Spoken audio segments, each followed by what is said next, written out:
It's easy, turn a 2-day weekend into 3. See, we be within reach. It was painfully bad. Like, so the new Independence Day is really that bad? It's incredibly bad. The act. So I thought that Jurassic World was also incredibly bad until the last 30 or 40 minutes, and then I don't know if we talked about this, but it dawned on me that, well, this is just like a Japanese-styled Godzilla movie. Yeah. And so at that point, I wish I'd gone into it knowing that. I would have appreciated it more, because up to that I was like, the acting is bad, the writing is bad, this is really bad. And then there's like the giant, you've seen it, right? Yeah, oh, yeah. Yeah, and then there's like the giant monster fight at the end, basically, and I was like, oh, like I could have totally appreciated this more, because I love those Godzilla movies, but you don't go into a Japanese Godzilla movie expecting an Oscar, you know? Right. So this Independence Day felt like that without the revelation that it's a Godzilla. Yeah, it was just super bad. Oh, man. But the drive-in here, the way it works is it's $9 per person. You can bring whatever food and drink you want with you. Wow. You can bring your dogs. You can get in an hour and a half before the movie starts, and there's 2 movies.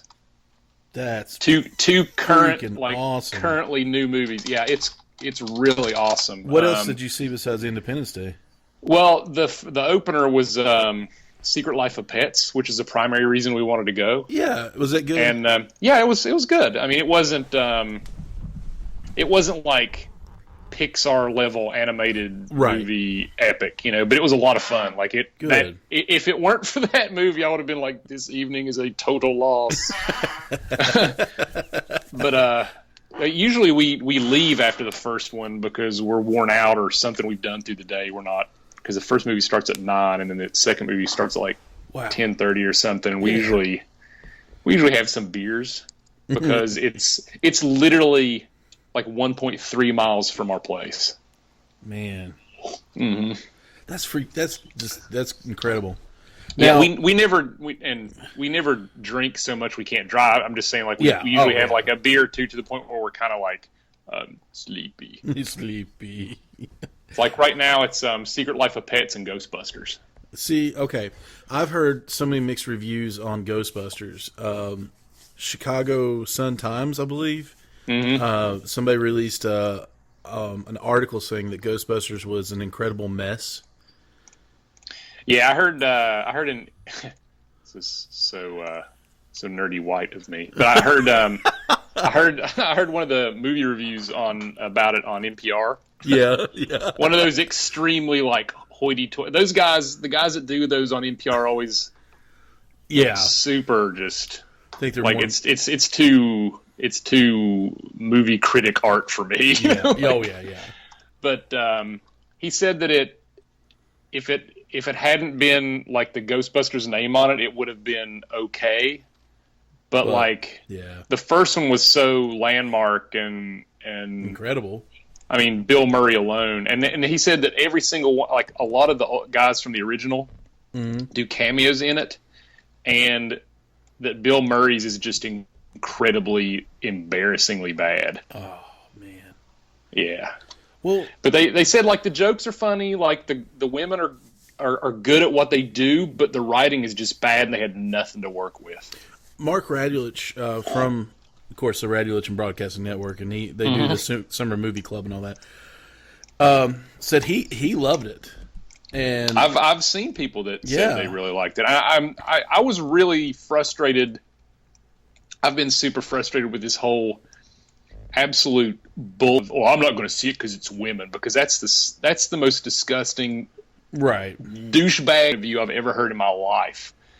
And I mean, I've been wanting to see it in spite of that. I want to give it money in spite of that. You know, like I want to. I don't even care if it's bad. I just hate that point of view. Right. But I mean, we'll probably see it at some point.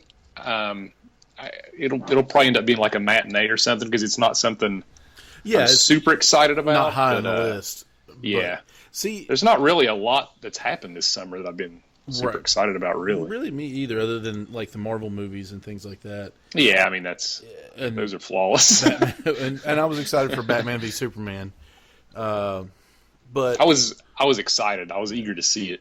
See, I don't want to be the old curmudgeon and say, oh, it's not the original, so I don't want to, I don't want to support it and everything. I want to see it. And I'm going to, no matter what, compare it to the old one. Because I think that's why those are so tough to do. Yeah, it's inevitable that I'm going to compare. You have a much higher chance to fail than to succeed. And I think the main reason that I was so against it is not because it had women in it, or an all-women cast or whatever. Because they basically flipped everything around and it's all women, and they have a male secretary. And it's like the old one was all men, and they had the one thing that the critics said that was like super funny, the lines that he had. Chris Hemsworth is that secretary, and his character is like a very stereotypical and poorly written character, but at the same time, like seeing him, because his character is basically like a dumb blonde bimbo, right? And they said that's super stereotypical and it's kind of bland, but like just seeing him do that is super funny. Yeah. Because seeing him on Saturday Night Live and stuff, he's a funny dude. Oh, he is. He's very funny. I think he's a really good actor. I mean, I think he's been kind of typecast with Thor and everything, but I mean, even in Vacation, he was funny, and that wasn't really a funny movie. Yeah, I've never seen that. Parts of it were funny, but like Chevy Chase tried a little too hard in it to relive the magic of the original Vacation movies. Mm-hmm. But he was still funny. But at one point, I think it was I can't remember his name, who played Rusty Griswold. They said he said, "I'm going to take you all to Christina Applegate. His wife wants to go to France, and the kids want to do something else." He said, "I'm going to take you to Wally World," and they're like, "You're going." He said, "I went there as a kid," and said, "You're going to do the same thing that you did 30 years ago." He said, "No, it's going to be a different one. This is going to be different." He said, "No, you're literally redoing the exact same thing that you did 30 years ago." It's like, "No, this is a different vacation.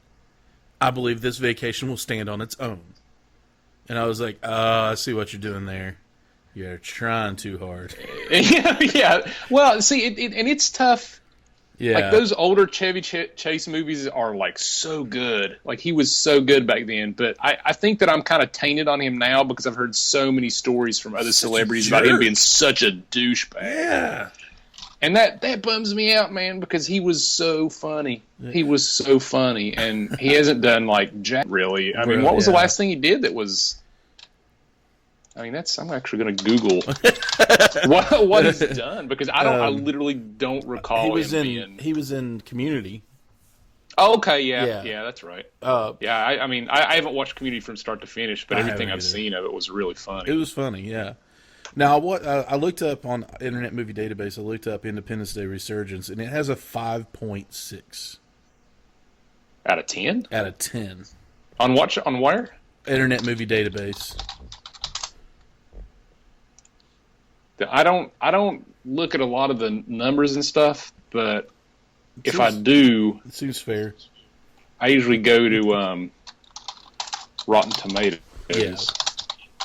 Now, Internet Movie Database also gave Fantastic Four, the new one, a 4.3. So, yeah, shoot, that was a convoluted mess. Gosh, and listen, that I told you, and you were actually surprised because this is the first movie in a long time that I've openly said that I hated. Yeah, every single minute of it I hated. There was really not a lot good going on in that. In the review that we did on here, I tried to find some good things about it, but there was no chemistry, and there was terrible writing. 1 year later, oh Jesus, dude! I hate when any movie does that. But it's so lazy. I mean, that's really so lazy. It's such lazy writing. It felt like 4 or 5 different movies that the worst editor ever just chopped together. Well, Josh Trank said that his version of it was much better, and that the company or the production company or producers got a hold of it and made a new one. He said a year ago I had a fantastic version of this. Yeah, I'm sure and it would have received great reviews. You'll probably never see it. That's reality, though. If he did, the studio got hold of it. If he did any portion of the 5 movies that I saw in that one film, they were all bad. Like he gets no credit if he had anything to do with anything in that movie, because like it was, oh God, like you can kind of see what they were trying to go for, and it was just bad. And it that could have been okay, but God, dude, I mean, do you know that nothing made any sense? Marvel hated it. And, I would hope. Yeah, I think that's why there's no more Fantastic Four comic book. But 19% on Rotten Tomatoes for Fantastic Four. That's gracious, didn't even bring any. And that's fans. I don't go by critics, right? Because critics gave it a 9. Independence Day fan rating was 35%. Oof. It is really bad. Well, did you know that Marvel they hated it, and Punisher number 12 before the whole new Secret Wars happened, and Punisher number 12, they actually had likenesses of the cast members drawn into this, and they were did he kill them? They died in a horrible explosion. Magical. They all died. So anyway, welcome awesome. to the Screaming Boy podcast. They all died. They all died.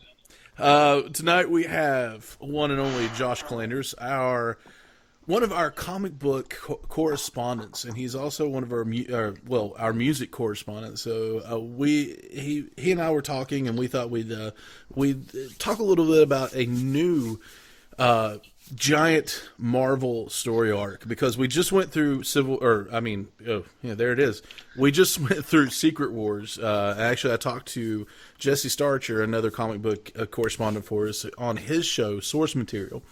And while most of Secret Wars was pretty good, it kind of left me with, kind of a kind of taste in my mouth. Kind of a, I don't know. It was okay. It was good. It was a little bit messy. I liked it at the time. I liked it really well, because I thought it was finally a major event storyline to give Doctor Doom his due. Yeah, absolutely. Because I felt like that was way overdue for him. But I don't know. Like, it just, everything afterwards has felt, it didn't feel cohesive. Like, it didn't feel like it was all one thing going on. Right. I read a ton of the side arcs and all that that were going on, and your battle worlds and things like that. Those were more confusing to me than anything. So I kind of, after a while, just stuck with the main storyline, and it felt a little more drawn in for me. You know how if you're buying a regular series, there's an annual every now and then, and an annual is usually like a larger book, and there's like 4 or 5 individual stories by different writers that don't have any real cohesion. They're just kind of fun stories. Yeah. Like, that's what all those battle worlds felt like. Exactly. Like, there was, some of them were fun stories, but the vast majority of them felt important in no way whatsoever. Right. And the books that I've been reading since then don't directly tie into those at all, aside from having introduced these things that are now part of canon, I guess. Right. Now, there was another, right after that, we get Steve Rogers. His youth and his strength and everything was taken from him, because he was the super soldier serum was taken out, and forgive me because I can't remember how that happened. So he passed. I don't either. Yeah, he passed the shield on to Sam Wilson. So you have, Sam Wilson, Falcon is now Captain America. And he took over, a commanding spot. I believe he was a commander in S.H.I.E.L.D., even at 175 years old. Right. He had some adventures with Deadpool and things like that. So now, and of course we know what we're going for is Civil War II. Right before Civil War II, there was another storyline, and it mainly had to do with the Avengers and this town that S.H.I.E.L.D. had set up, and basically everybody in it were supervillains. And the supervillains didn't realize that they were supervillains, and they were living normal lives. Some of them were running the soda shop, and some of them were the mailman, and they were living normal lives, and they were all kept there, and their memories were wiped by a little girl who actually was not a little girl. She's a cosmic cube. And so, I actually really liked that storyline. I did too. And I thought it was really cool. And at the end of it, of course, everybody wakes up and they, raise up and revolt and fight and escape. And Captain America is given back his youth and vitality and strength and everything. And one quick comment that I want to make is that I do like, one of the things that I like about some of these major Marvel events of late is it's kind of, somebody is doing or has been doing something that they haven't really told anybody about that they think is for the greater good. Yes. And it backfires. Like I like that general plot premise, because I think in a world of superheroes or whatever, that's completely plausible. Absolutely. And you have a lot of potential different characters or different situations like that for that to happen. Mm-hmm. I like that dynamic. Well, it's like the original Civil War. Now, the original Civil War, Tony thought he was in the right, and so did Captain America, but they were both pretty much wrong. Iron Man, was fighting for the superhero registration. Captain America was fighting for no registration. They met in the middle. A gigantic fight broke out. Captain America surrendered, and then was shot on the steps of a courthouse. Well, one of the relevant pieces of that story too is that it kind of pseudo had real life connotations as well. Yes, and I don't really see that with the current. We'll get into the current Civil War later on, but I don't really see that with that one, and I thought that was kind of interesting. It wasn't overt, but it was of concern at the time and still is. Absolutely. Now, granted, we're only 3 issues into, and by the way, spoiler alert, we're going to spoil the crap out of the first 3 issues of Civil War II. Now, we're only 3 issues in, and we will definitely cover the rest of the issues at a later date. But blanket thought, not getting into it to more depth, we'll get into more depth here in a little bit. What are your thoughts on Civil War II so far? It feels forced. I mean, I really like the art. Yes. But the storyline, the plot, everything, it feels almost identical to the first Civil War, and it feels like it's forced in order to drive the movie that came out basically whenever the first or 0 issue came out. Right. The Captain America Civil War. I mean, the storyline's okay. I mean, I'm not really totally sold on the storyline just yet since it's not finished. But I mean, there's nothing that connects it to current issues like I'd said about the first one. There's not anything really fresh going on aside from a couple of sort of forced deaths so far. Right. Now, you saw Captain America Civil War, right? Mm-hmm. What were your thoughts on it? I liked it a lot. I mean, having read the series whenever it came out originally, however many years ago, it was kind of underwhelming, just the massive amount of characters that were involved in the comic book. Yeah. But I mean, I get that. I mean, I get why they can't do that. Yeah, but they can't throw everybody, Yeah, I get that. But I saw a funny meme on the internet once where it showed, the airport fight scene and the scene where both sides are running to each other. Yeah. Like there's a picture of that, and then right below it is a picture of like a comic book scene where it's like the 2 sides against each other, and it's like, So, because there's like 70 characters on each side in the comic book one. But I mean, man, that airport fight scene was rad. Yes, it was. And I heard a lot of unfair reviews on it saying that Captain America Civil War is less like a war and more like a parking lot brawl. And just because of the amount of characters in the movie versus the amount of characters in the comic book, and I'm talking a little bit about the movie because the movie is one of the things that we missed while we were on hiatus, and we are obviously switching things up here on the show. But the movie in itself, of course, Marvel can do no wrong in the cinematic universe. I mean, no matter what, it was a phenomenal movie. They picked out the right people to play each part. I mean, even with Ant-Man, oh my gosh, turning into Giant Man, and then Black Panther. I was so pumped for that part. Like Laura, like my wife is not into superhero comics, like at all. And I mean, she doesn't hate them; she just doesn't read them. And but she loves the Marvel movies, and she didn't know that the Ant-Man character was going to be in this movie. So that scene where they introduce him, like in that parking lot where some of them are in that like really tiny old Beetle. Yeah. and they meet up with the other half of the team who shows up in that van, and they open it up and he's like asleep and like he's like jolted awake. Like Paul Rudd is flawless in that role. Yeah, he is so good. Like he had a couple of lines or something. Like he realizes it's Captain America, and he grabs his pecs or something. He's like, "Wow, that's incredible," or something. Like it's just him in that role. I think that anytime he's in a role that is written for him, it's just he does really well with it. Well, but she really loved seeing it. She's like, "Oh my god, I didn't know he was going to be in it." Scott Lang seems like it was written for him, or he adapted that part so well. As Scott Lang Ant-Man. Now, I just reread Irredeemable Ant-Man, and Eric O'Grady is a complete scumbag in that. He's a terrible Ant-Man.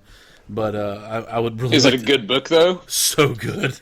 It's so good. It's like you don't know whether to cheer for him or hope he gets stepped on, man. And that reminds me, I've been meaning to. I can't remember if I've plugged them or not on this show, like InStockTrades.com. You have, but go ahead and do it. Yeah, like I mean, it's ridiculous. I don't know if anybody's ever been to InStockTrades.com, but it's trade paperbacks, it's hardcovers, it's collected volumes of various comics and art type books at least 40% off, and they show up completely brand new. And they're not giving us money or sponsorship or anything. I just love them. They're awesome. But if you wanted to, we would totally accept that. Yeah. But I've been meaning. You can actually you have an account on there, you have a login or whatever, and you can set up a wish list. Ooh. Yeah, and so the Irredeemable Ant-Man is one that I've been wanting to throw on there if I can find it on there. The only downside to the website is that the search functionality could be a little bit better. Right. But I mean, if you know what you're looking for, it's not really hard to find. Anyway. No. But Irredeemable Ant-Man, it's a good book. You got to get that, man. So the movie in itself is so good because they've taken just about every single Marvel character in the cinematic universe, minus the Netflix series, which I heard that Charlie, who plays Daredevil? Dude from the other show, which is a Charlie Cox descriptor. Yeah. Charlie Cox. I couldn't remember if that was his actual name or not, but Charlie Cox was actually disappointed to hear that he wasn't in it. So I think that I hope that they're keeping the TV and movie separate for now and developing the TV universe kind of as its own, because the TV universe is very different. Like the TV universe is all like these street level superhero characters, which is not what the movies are doing right now at all. Right. And I think that once they've introduced all of the Netflix series and have hashed out character development, because first seasons of shows, superhero or otherwise, are pretty much always about character development. So once you've got to do that before you really have I would have been really disappointed if Jessica Jones was in it, because this is not the Marvel movies are not Jessica Jones stuff. No, and I'm not a big Jessica Jones fan. I've never read the books, but that show was flawless, dude. Yeah, that show was rocking. Like, I liked the show, but there was so much in it that that I didn't care for, that I kind of gave up on it, which I shouldn't have done it. Really? Yeah. Wow. I'm going to get back into it. Now, I mean, don't get me wrong. She's perfect for that part. And the guy who's playing Luke Cage, he's incredible. Yeah, he's really good. Yeah, Christian Ritter, and then you've got Mike Coulter is Luke Cage. And so we'll probably get to, once they get a second season of Jessica Jones out, we'll probably get to get introduced to Iron Fist, hopefully. Yeah. But that was, Jessica Jones is not even it's not even a superhero show. No, it's not. She's a superhero. She's got superpowers, and so does Cage. But that's like a psychological thriller, weird, mess with your head type thing. I think I didn't prepare myself for that, and that's why I was kind of like, meh. But David Tennant as Kilgrave, as Purple Man. Dude, I'm not familiar with that character. I didn't read Alias when it came out. That's actually also on my wish list in stock. But I'm not familiar with the Jessica Jones mythos and history and all that stuff. But if the comic was anything like that, David Tennant in that role might be the best performance in a role in a Marvel. Yeah, he was anything. Incredible. And I'm a total fanboy for the movies, and I think he might be the best thing between him and Charlie Cox. And I think Eldon Henson does a great job as Foggy. So yeah, he does great. And then I like him a lot. John Bernthal is just absolutely flawless as the Punisher. And I hope they're doing he's getting his own series now. So, but anyway, I'm sorry. The only, we'll get back on the topic. One last thing, the old dude that plays Foggy. I think the only thing that I have a complaint about Daredevil is like the whole back and forth with him and Foggy is getting pretty stale. I think. Yeah. Like it's the same. It's well, are you going to pay attention to the law or not? And that's fine. But 2 seasons in, like something's got to give. Like they've got to come to some sort of agreement or understanding. And you'd think by now, just like in the comics, like Foggy deals with that. Yeah, you'd think by now they'd be like, Foggy'd be like, okay, you're a vigilante by night. Yeah, I don't think it's a problem, but I think 2 seasons in, like that can't continue out through the next full third season, in my opinion, because it's really stale. It'll get really stale. But done. But so you've got all these, characters now. We open up Civil War II now. Civil War II, obviously, just like the first one, has a big cast of characters, and everybody's picking sides now. But the thing about it is it's no longer. It's kind of still a morality issue, I guess. Mm-hmm. But it's no longer Captain America, whom I completely sided with in the first one. Yeah, me too. And so I'll say it like this: Captain America is no longer on the side of the quote unquote side of the angels, because everybody kind of saw him as the good guy in this. It's Tony Stark versus Carol Danvers, and who is Captain Marvel now, no longer Miss Marvel, but Captain Marvel, and so they have discovered a new Inhuman. Now the Inhumans have taken over because mutants are kind of being washed out in the Marvel universe. There's less mutants. The X-Men are kind of faltering at this point.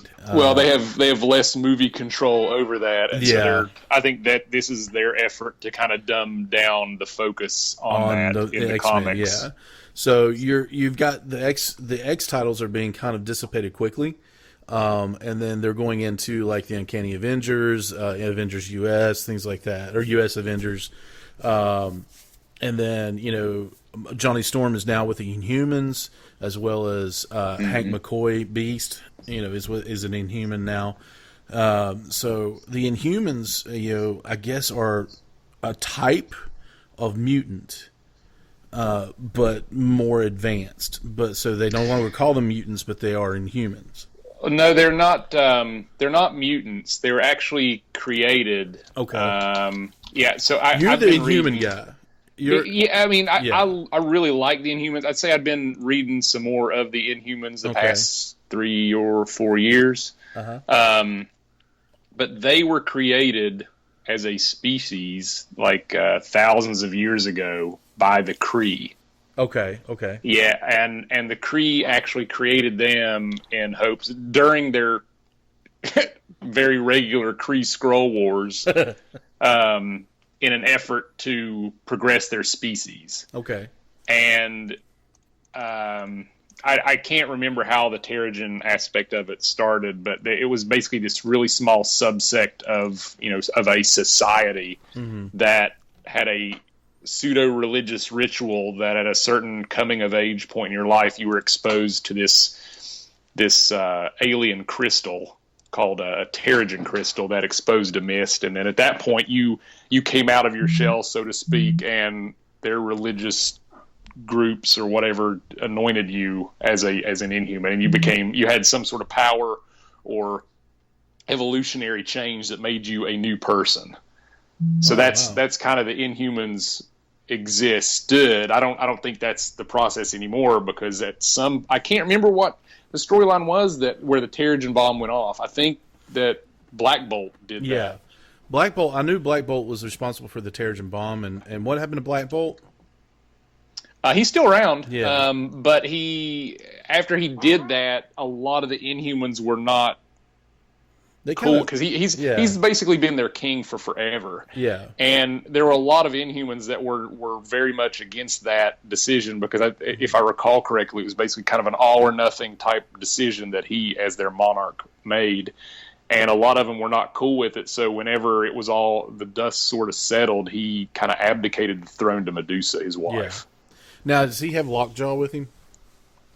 No, Lockjaw's still with Medusa and that whole group. No, Lockjaw still shows up, because I buy Uncanny Inhumans. Okay, and he shows up pretty regularly. He recently just showed up, or was it Civil War? No, has he shown up in Civil War? He's not shown up in Civil War yet. Okay, it must have been an Uncanny Inhumans in, because at one point, like, he shows up.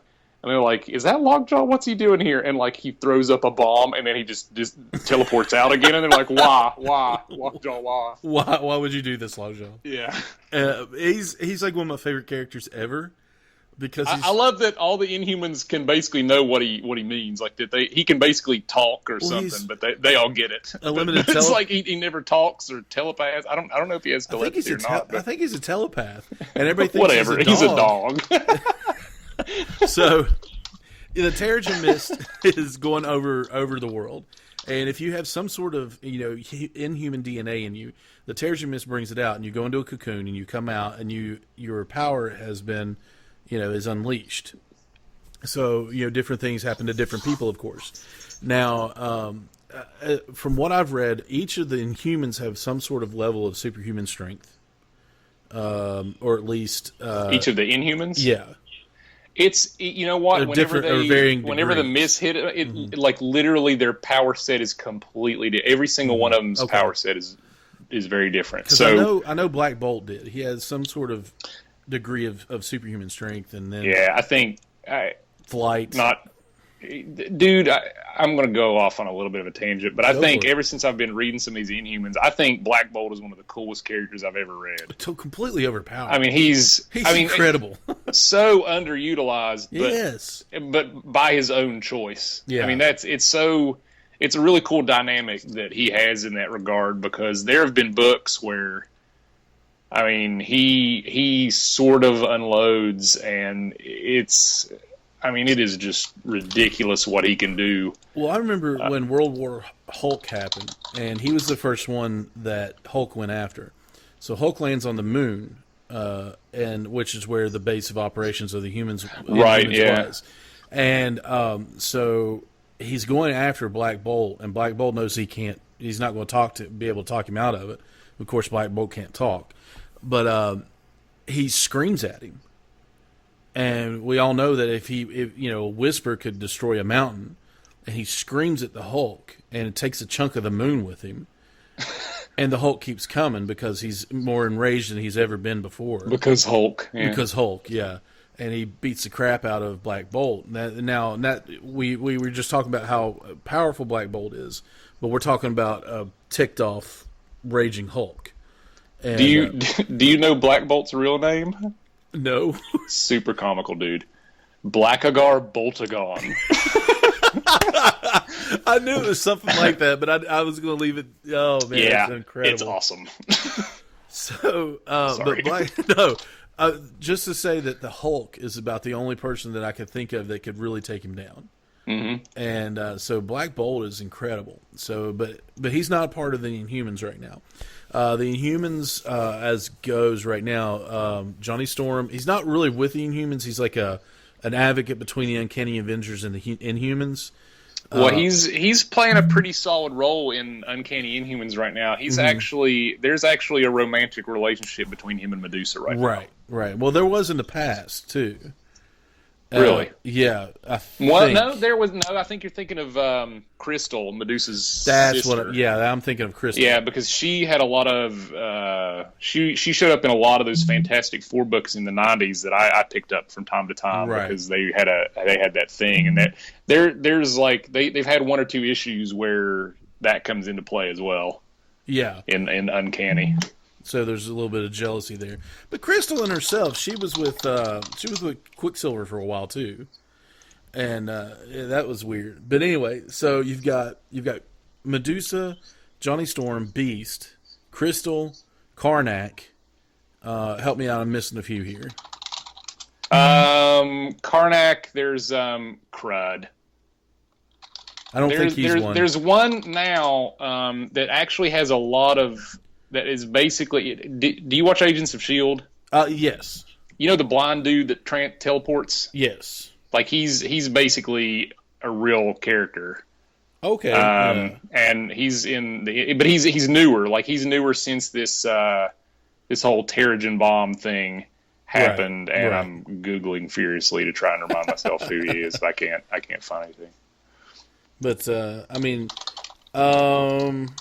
goodness gracious, the new we got off on an Inhumans tangent. But anyway, so they've got all these the Inhumans. Basically, a new Inhuman shows up, and he has the ability to tell the future, and most likely all the futures. And his name is Ulysses, and the futures come to life, or come to be. They come to pass. So the Inhumans find him. And they say, "Hey, it's okay. You're one of us. We're going to take care of you." And then cut to the Avengers now, when we've got Tony Stark as Iron Man, Miles Morales as Spider-Man, the new Nova, and I think his name is Sam Alexander. Yes. You've got Sam Wilson, Captain America, Kamala Khan as Miss Marvel, Vision. Now he's not part of this fight though. Okay, I buy that book, so I don't. The very first one. What I know, I'm like all different Avengers like that. That's kind of the mainstay Avengers team right now. Right now, I'm talking about Civil War #1. You've got all those guys that are in the heat of the fight, and then all of a sudden Thor shows up, Jane Foster. And so when you look at it, they're attacking something. So you've got the best of the best in here. You've got Cable, you've got Wiccan, you've got Hulkling. Squirrel Girl is in there, Josh. Squirrel Girl, the best of the best. Captain Marvel, Spider-Woman, Vision is in there. I'm sorry, Rogue, Steve Rogers, Deadpool, Nightcrawler, Miss America.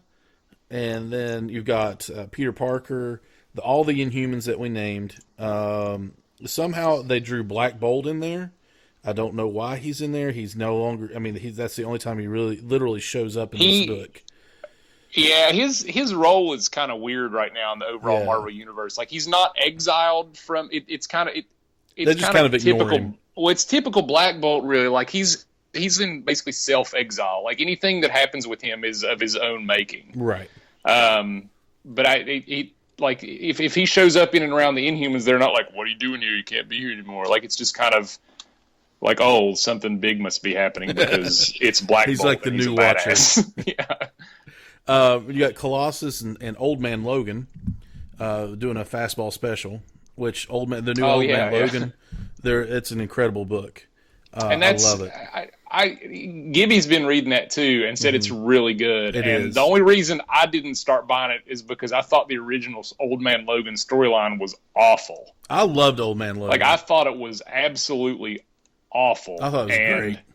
And that, you know what? That's totally that works. I just think that if I don't know, and that probably wasn't really fair of me because it wasn't this new.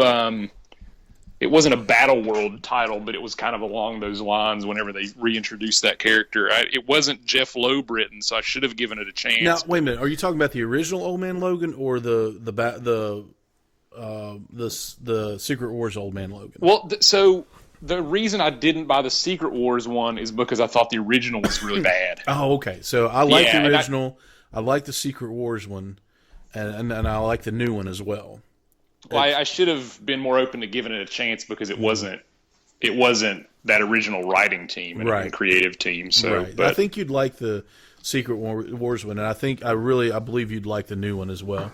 Well, I know the whatever X-Men team he's on now. Mm-hmm. What is that? It's not all new because I read that one. It's not Uncanny. There's one more that Gibby's been reading that says it was really good, but I can't remember. That one's been pretty good too, apparently. But you've got all these people, and then you've got the mystics that show up. You've got Shaman, Brother Voodoo, Scarlet Witch, Doctor Strange, Magic, Damien Hellstrom, and I can't remember the other one. That's terrible. Well, I keep interrupting you for side note stuff. That's all right. But I was really happy to see that group there just because I've also been reading Doctor Strange. Yeah, I heard it's really good. It's really good. Like, they're doing a storyline where all of magic is basically in peril, and that whole group is kind of part of the side trying to keep it around. And so I thought it was kind of cool that it seems like Marvel has a lot of opportunities to bring the individual storyline books into and relevant to these major storyline arcs, but they don't. Sometimes they don't. I agree with that. Yeah, what's going on in the individual storylines, individual books, it completely ignores the main event. Yeah. Or vice versa, and I thought that was kind of a cool reality. Like, this is going on, so here they are. Right. And it was Wiccan. I didn't recognize him at first. So they're actually all fighting a Celestial that has come to destroy Earth. And so the sorcerers, all the ones that we just named are the ones that actually get rid of it, and they send it back to whence it came, wherever they come from. Right. So everybody, they send it away. Everything works. They go back to Stark Tower and they start celebrating. And they owe it all to the Inhumans, and they start asking, even Dazzler is there. I mean, my goodness, She-Hulk, Dazzler, they all owe it to the Inhumans, and they're like, "How did you know this was going to happen? You're the ones that warned us. You're the ones that were there to help us, to fight. How did this happen?" So they introduce Ulysses to Stark, to Carol Danvers, to Captain America Rogers. I think Sam Wilson is in there as well. Peter Parker, all your bigger names, all the the veterans of the superhero kingdom, superhero the kingdom, superherodom. But so he doesn't know how it works, but he can feel, pretty much taste, touch, feel, experience these visions, and he knows what's going to, he knows that things are going to happen and they're going to come to life. And he saw the Celestial, and that's how they were prepared for it. Well, did you happen to read the number 0? I did. Well, that one, I was actually really disappointed in that, because at the end, it was literally the exact same thing as the first issue of the first Civil War. Yeah. Where, whatever team that Speedball was on, the New Warriors. New Warriors, yeah. God, I love those books. Yeah. But where they showed up and Nitro, they're fighting Nitro, and he gets knocked into that school and blows up the school and kills all the kids or whatever. Yeah, so like one of the last panels in that first issue book was like the town going up, and the last panel in that Civil War #0 was almost identical. Yeah. And I was like, dude, really? Like, I was like, this is super rehashed. And so I was happy that wasn't the exact same case, because that was just one of his visions. Like, he feels them so intently, like that. That's kind of the way that they introduced it. So I agree with you on that. And then, but the way they did this, it's written, of course, by Brian Michael Bendis, and I guess we should have said that beforehand. But Brian Michael Bendis is the writer, the artist, I do believe. Let me look this up real quick. I can't remember who's writing. It's safe to say if it's a major Marvel storyline that Bendis is writing. Right. I mean, he's, and I'm pretty sure I've said this on David here before, Marquez. But like, oh, okay, yeah. I mean, he's wrong. I think I've said it on this before, but anything that he does, like that Bendis writes, like I'm all for it. I've said, and I probably heard you say it too, but I've said in the past that I would read toilet paper if he wrote on it. Yeah, I'm pretty much in the exact same book, because I was reading Ultimate Spider-Man just about from the very beginning. Yeah, me too. And I mean, those were all just crazy, amazing good. Yeah. Yes.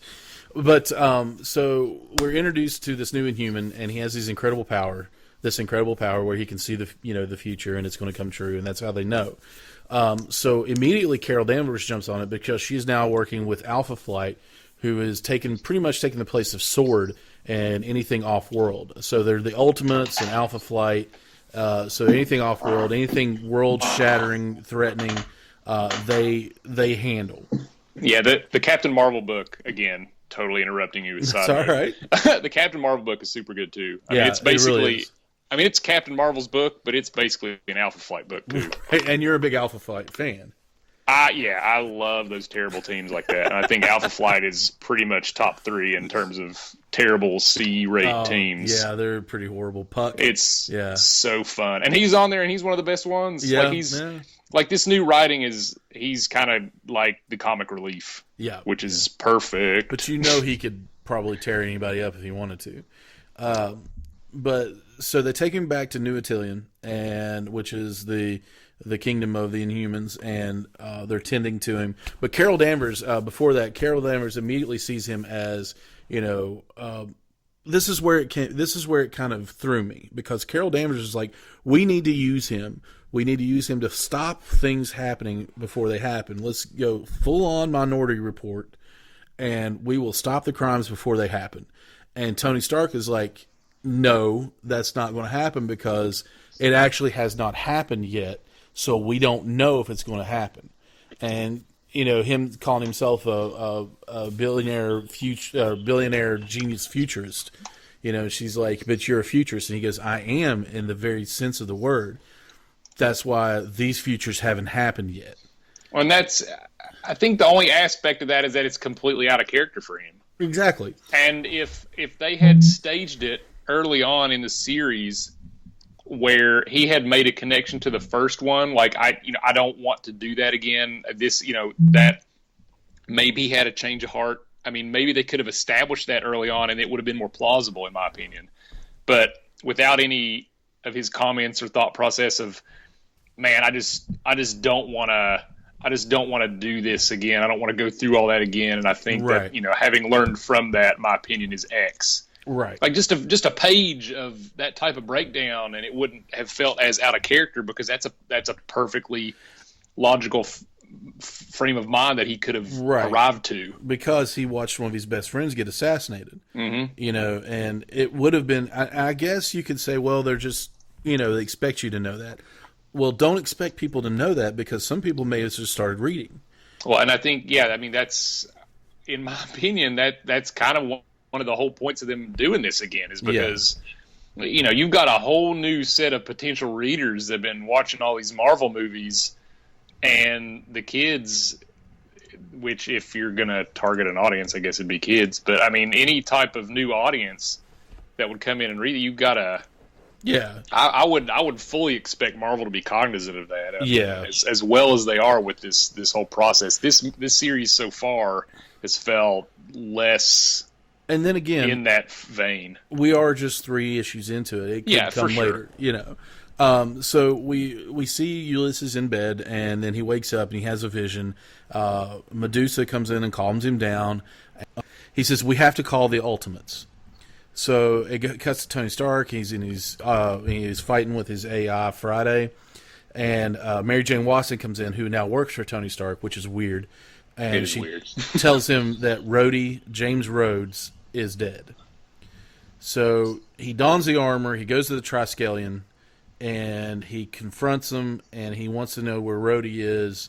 Rhodey is destroyed. I mean, there's no doubt about it. And he wants to know where Carol Danvers is, because he knows that she's a part of this. And even in the midst of all this, we find out that she's beat up. Miss America's beat up. She-Hulk is on death's doorstep right now. Mm-hmm. And all this is going on, and yet Carol Danvers is not really taking any responsibility for it. All of that has happened because, and again, kind of like how you were talking about earlier, where they had the previous off panel, if you will, battle with the Celestial. This is another off panel major event with Thanos. Yeah, they go and they ambush Thanos, and that's how Rhodey died, because Thanos blew his sternum out of his back. Yeah, War Machine should not be involved with a Thanos battle. It literally shows him punching War Machine and his back exploding. Punches that's him in the chest. That's a power set that does not match up well. What do you got there, War Machine? Guns. All right, so you're gonna metal bullets. Sweet. Thanos the Mad Titan with metal bullets.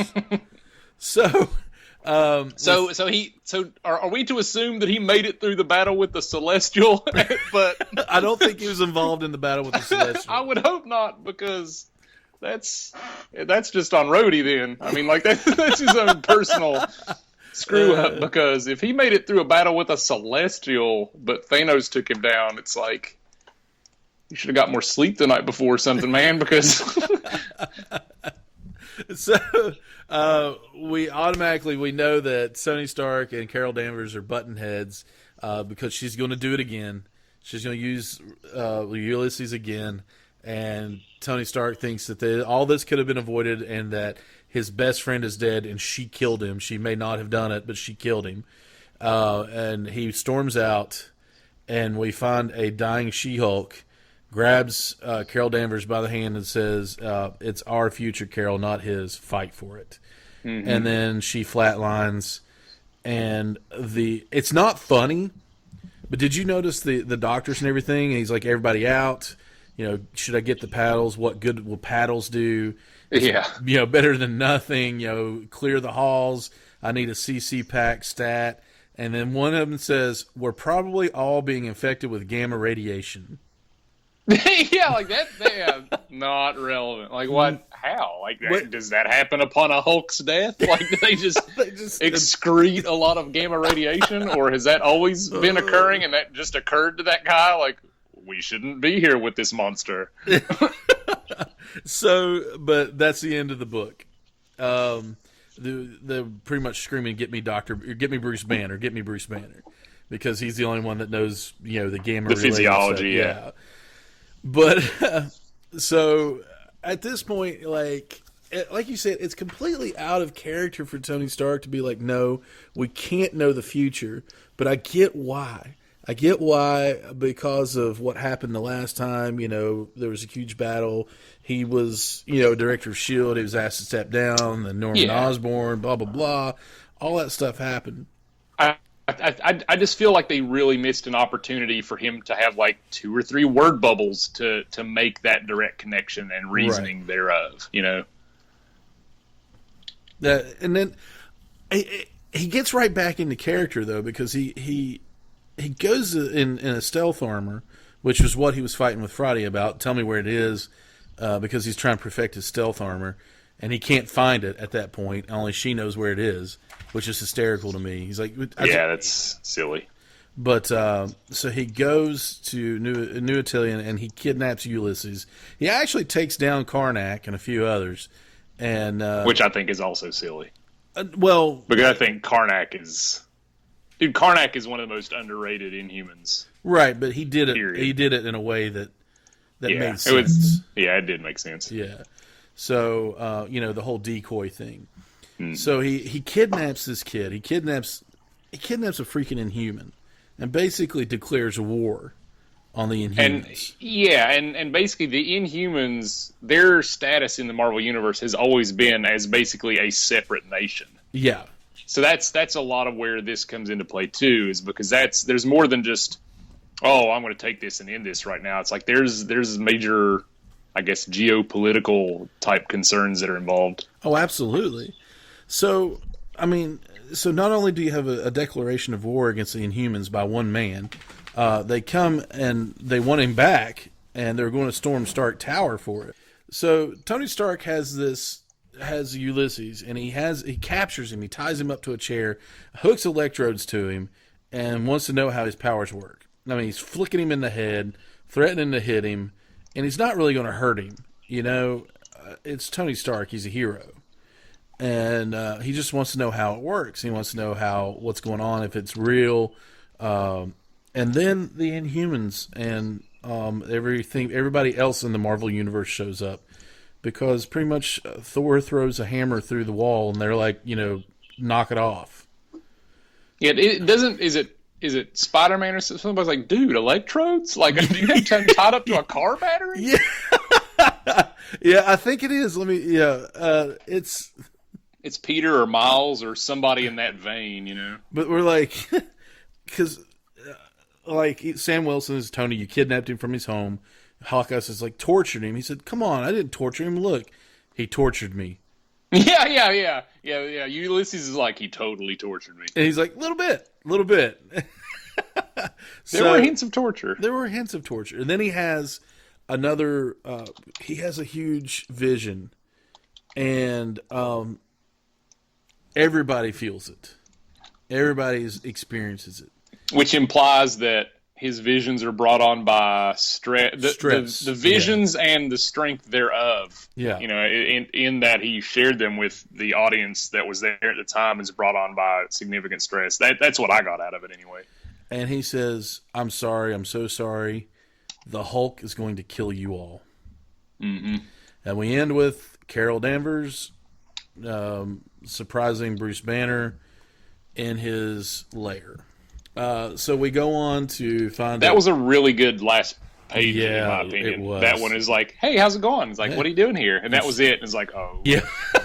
And then you've got issue 3 opens up in a courthouse. Matt Murdock is, you find out, is the attorney is questioning Carol Danvers.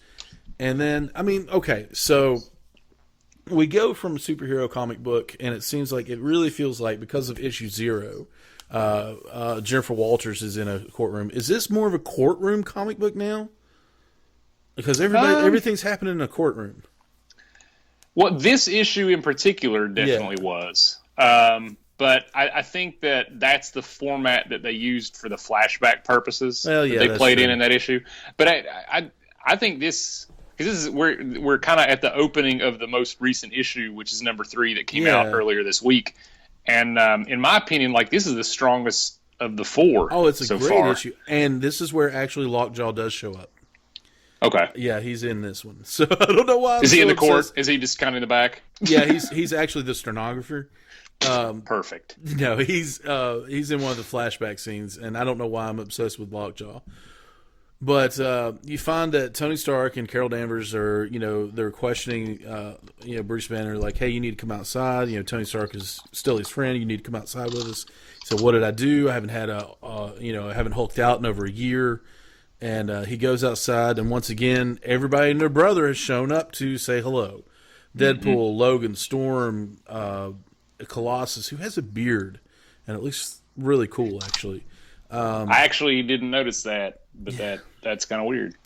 Both Captain Americas, the Humans, Thor, you've got the Young Avengers in the background there, Miles, Kamala, and Sam, the Nova Sam. Mm-hmm. And they're all just kind of, and Bruce Banner has this, oh my God, what did I do moment. It's like, I thought that was pretty cool, because that kind of harkens back to his original fear. And I don't read a lot of Hulk books. But I thought that was a really cool play for him because he's basically like, I haven't had a Hulk out in a year, and then he goes out and everybody's there. He's like, oh my God, what did I do? Yeah, did I Hulk He out? doesn't remember stuff, and then later in the issue, he hints to that again as well. Yeah, and then they tell him about the Vision, and he's like, but I haven't done anything in over a year. Yeah, and Tony's standing there like, yeah, exactly. You haven't done anything yet. And yeah, he's like, see, nothing's happened. And and Tony's like, we have a bit of a moral dilemma. And he said, wait for me to Hulk out or stop it before it happens. So they've got, it's Minority Report all over again. And Beast is the first one to mention that he's experimenting on himself because he hacks into, Banner's, secure files and everything. They're like, so everything, they're already pointing at Bruce Banner and saying, they're villainizing him. They're making him the villain. Yeah, the evidence that he has been experimenting on himself with gamma radiation or about the gamma radiation is kind of like, for a lot of the superhero community that's there, that's kind of like, well, yep, we were right to do this. Right. That's the validation that I was not sure of beforehand, but to some of them, it was. Right, yeah, exactly. This episode is really where that rift between the two sides occurs. It literally says that in there. Because nobody cared about War Machine. Right, nobody cares. Oh, that did not result in a split Rhodey. at all. They're like, look, Rhodey, look, whatever. Done. So, and rightfully so, Banner starts getting pretty ticked. And he said, he's like, I haven't turned into the Hulk in over a year, or into the Hulk in almost a year because of the experiments. And they're telling him, calm down. And he said, you all come to my house and accuse me of, and they're like, Bruce. And he goes, what did you think, Chuck? Just this arrow flies out of nowhere and hits him. Yeah. Right in the head. An arrow comes out of the bushes. And hits him right in the head. A green-tipped arrow. Yep, with purple arrow with a green tip. And then all you see... Immediately obvious who it was. Exactly. And all you see is Bruce Banner with blood coming down his head, a tear in his eye. And his eyes just dead open. Open. Like that dead gaze.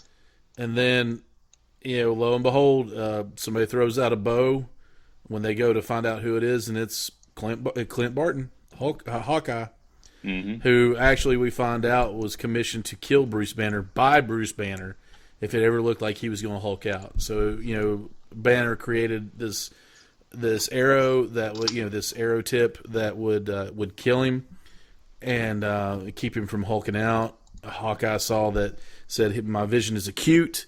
You didn't see what I saw. His eyes flickered green, so I took the shot and, popped him in the dome.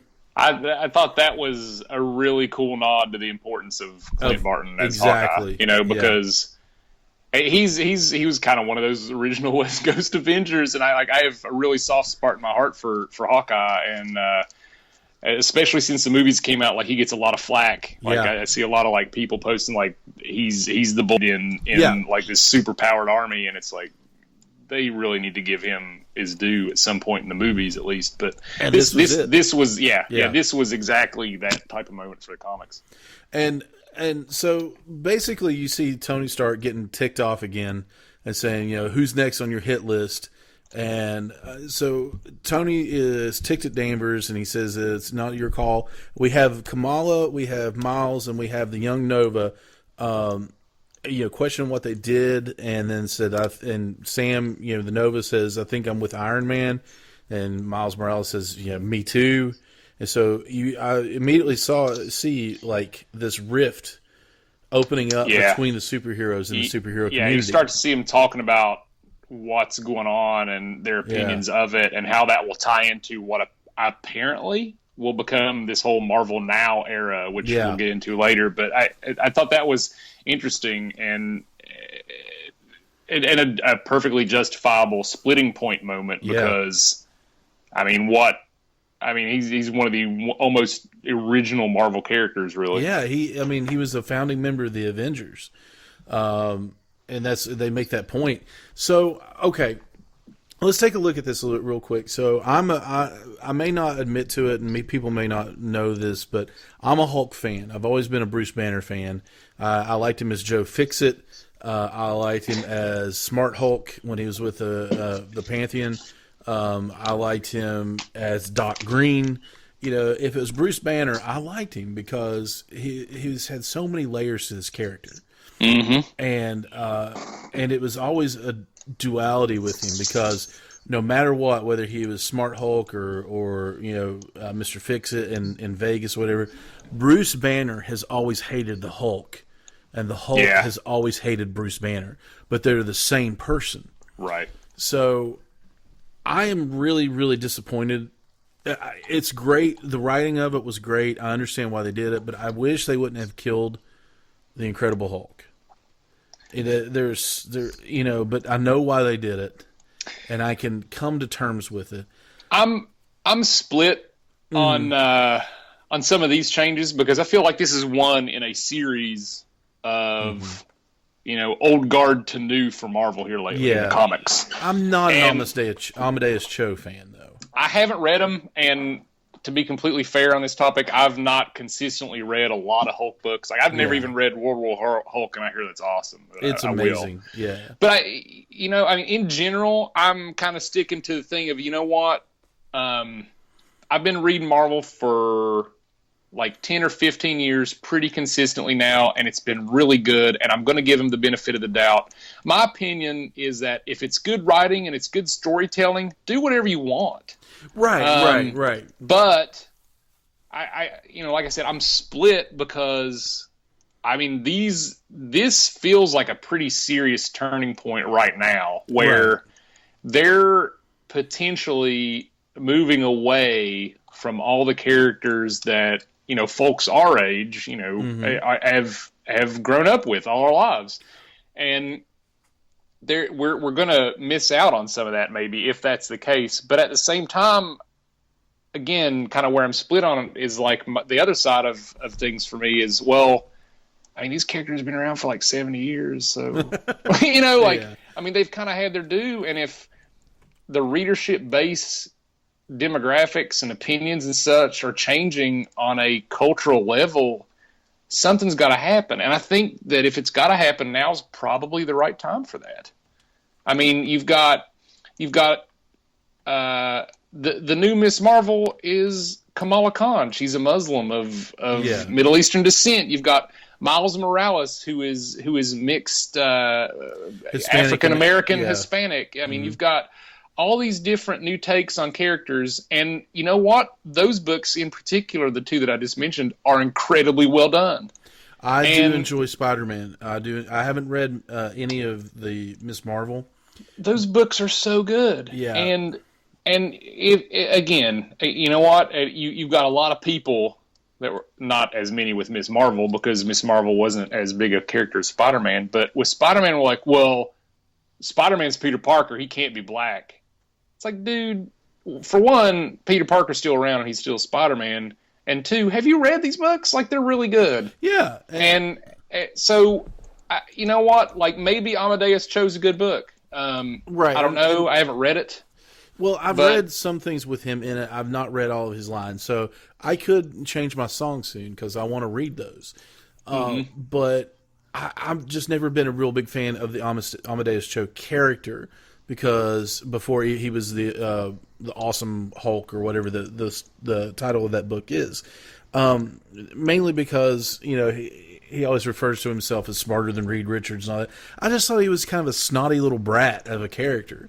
I've literally read no books where he was even involved in them, so I got no real substantive comment on it. I think he was kind of not a huge character, but he was in not Fear Itself, but the one with where Sentry rips Ares in half.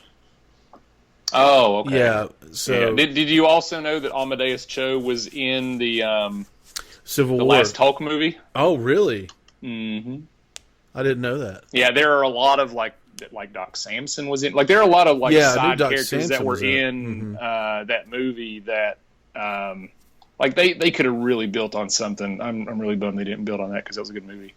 It was. Anyway, good. Despite Ed Norton. But now Ed Norton, don't get me wrong, did a great job, did an amazing job. I love Ed Norton as a character. I mean, as an actor. His creative control concerns were kind of what killed it. Yeah. So, but I also think that he basically rewrote that movie and didn't get writing credits. That's true, and it was a really good movie. It was way better than Hulk by Ang Lee. That was a really good movie. I liked it a lot. I just watched it again it was on something the other day. I was like, this so good. Was really good. Yeah. But so we got these new characters, but I don't want to be the old curmudgeon and say, and hate everything because it's not what I remember from my childhood or whatever. I want to keep my childhood pristine, but somebody made a really good point. On a show I was on, and it's it doesn't matter because I can still go back and read my Hulk comic books, and it's still Bruce Banner. And that's part of the reason where I'm like, you know what, I would rather it not go this way right now. But yeah, dude, even all the characters that I've read a lot of, or this and that other thing, there are still tons of stories that I haven't read and probably won't get a chance to read because there's so much content. Yeah, and I think this is kind of really the turning point for what we're talking about right now into this Marvel Now era, because I don't know if it's intentional or what, but this really feels like, I mean, maybe the death of Bruce Banner will be, the clear turning point for what was Marvel to what Marvel becomes. Now, there are... do you think that Bruce Banner was about one of the few characters they could really do this with? Because there's no way that they can kill off Steve Rogers and not have, Marvel Studios burned to the ground by some people. I mean, with a lot of the stuff that they're doing right now, I really wouldn't put it past them to kill off just about anybody. Well, that's true. Because they've already replaced Steve. I mean, they've got Sam Wilson as Cap. They've got this new Miss America captain. Yeah. I mean, they've got Captain America characters. They've got several different Hulk type characters between She-Hulk's increased importance in the Marvel U. Mm-hmm. They've got Amadeus Cho. I mean, Iron Man is clearly. I mean, Tony is being replaced. Yeah. I mean, on various fronts, and I think I see that as how landmark the movie character was, and the fact that he can't be Tony for forever. Yeah. And, I mean, there's been a lot of talk about him in the press not doing another one. And maybe this is how they transition that, because, in my opinion, how do you replace... How do you replace Robert Downey Jr.? Yeah, I mean, yeah. I mean, how do you replace him as Tony Stark in the movies? He was flawless. Yeah. And that, I don't know if that's the case, but if he's not going to do any more movies and they're going to synchronize the comics with the movies, then that's maybe where this is going. I mean, you've got Doctor Doom and this new 14-year-old African-American girl that's going to be different variations of Iron Man now. And, I mean, you look at the Marvel Now, this preview book that you and I were talking about, the first 2 pages, so the first page is kind of your table of contents or whatever. The next page is like this full split, Divided We Stand, and then you flip the page, it's a different Divided We Stand, which implies these 2 different sides. There are really few characters on either of these splits that represent anything like what they were like 2-3 years ago. Yeah. Very few. Like, I mean, half of them I don't even really recognize. Yeah. Elektra, Odinson, Thor. Yeah, that's the other thing. Black Panther, Cable, and She-Hulk are the only ones I recognize. That's not She-Hulk. That's Gamora. That's Gamora. I mean, you flip over, you've got Squirrel Girl as a major player who is pseudo-recognizable. Miles Morales, who really, to be fair, is kind of one of these newer generations, and Doctor Strange. Yeah. And you have literally 13 other characters on this page that didn't even exist 2 or 3 years ago or were of no significance one way or the other beforehand. Prowler's I was actually going to make a Prowler joke. Yeah, I was going to wow, so there's Prowler. Oh, sorry. I stepped all over that. So, okay, let's go back to that other one where you see, to my knowledge, the guy holding it in his hand, that's Tony Stark, maybe? Holding a Iron Man. Is that Dr. Doom? Oh, yeah. So, yeah, that's Doom. Yeah, Doom. Wow. Doom is now, since Secret Wars, he's no longer scarred. I Yep, that's completely Doom. forgot about that. But, I mean, you've got Fool Killer, you've got Solo, you've got Jessica Jones. I recognize Solo. I guess Fool Killer is a dude on the far left in the green. mask. And just for reference, we're talking about this Marvel Now free previews book that was available this week at any comic shop, and you can also download it on I guess Marvel, Comixology or Marvel's digital thing. But it's pretty much just a bunch of comic book covers for the new books that are going to be part of this era. And so, Slapstick. Is that Jessica Jones? That's Jessica Jones. Okay, and who's this S.H.I.E.L.D. agent woman? Maria Hill.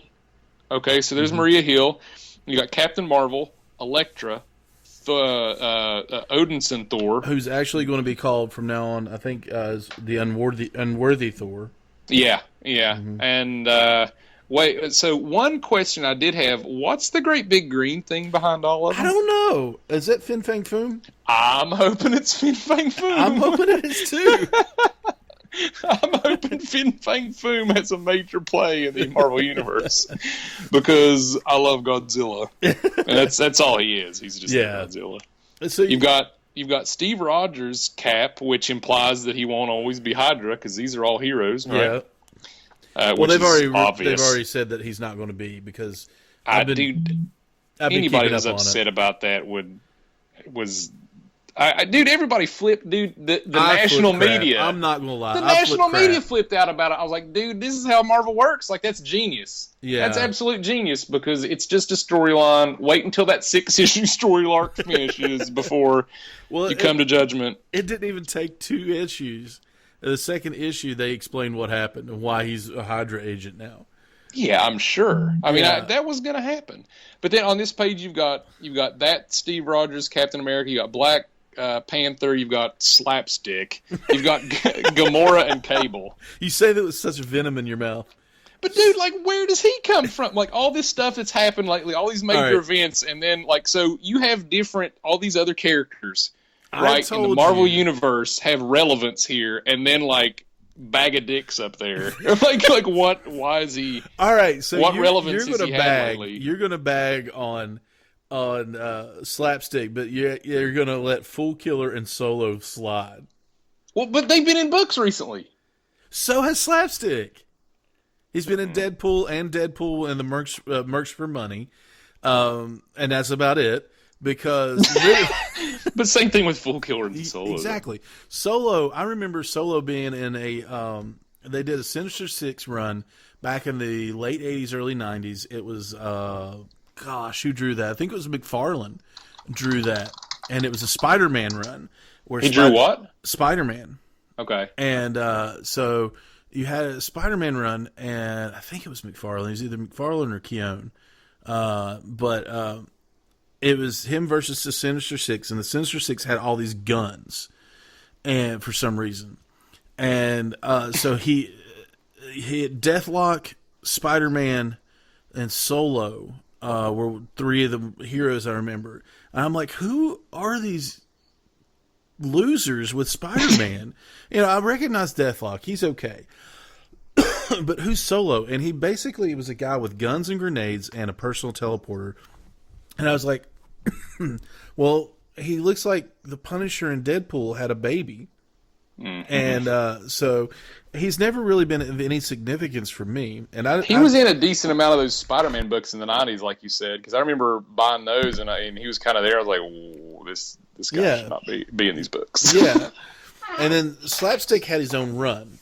Had his own book for a while, and it was not good. I'm not gonna lie. 4 fantastic issues. Yeah, it was kind of terrible. And then, of course, they've tried to add layers to this character because he was just a teenager who found these gloves that he put on, and it allowed him to turn into a clown, basically a cartoon character. So he had a malleable body. He's nearly invulnerable. He also, the gloves allowed him to reach into hammer space, is what he called it, but it was a sub-dimensional. Yeah, it was a sub-dimensional pocket where he stored, get this, a mallet and pies.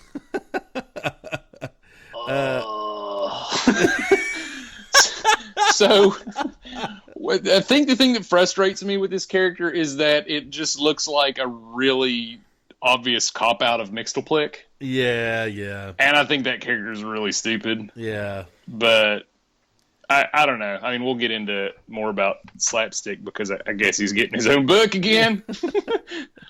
But, I mean, it really, whether I'll be buying that or not, has absolutely nothing to do with the character and will completely rest on the laurels of whoever's writing this. Right, me too. Because I'm not going to be like, oh, finally a Slapstick book.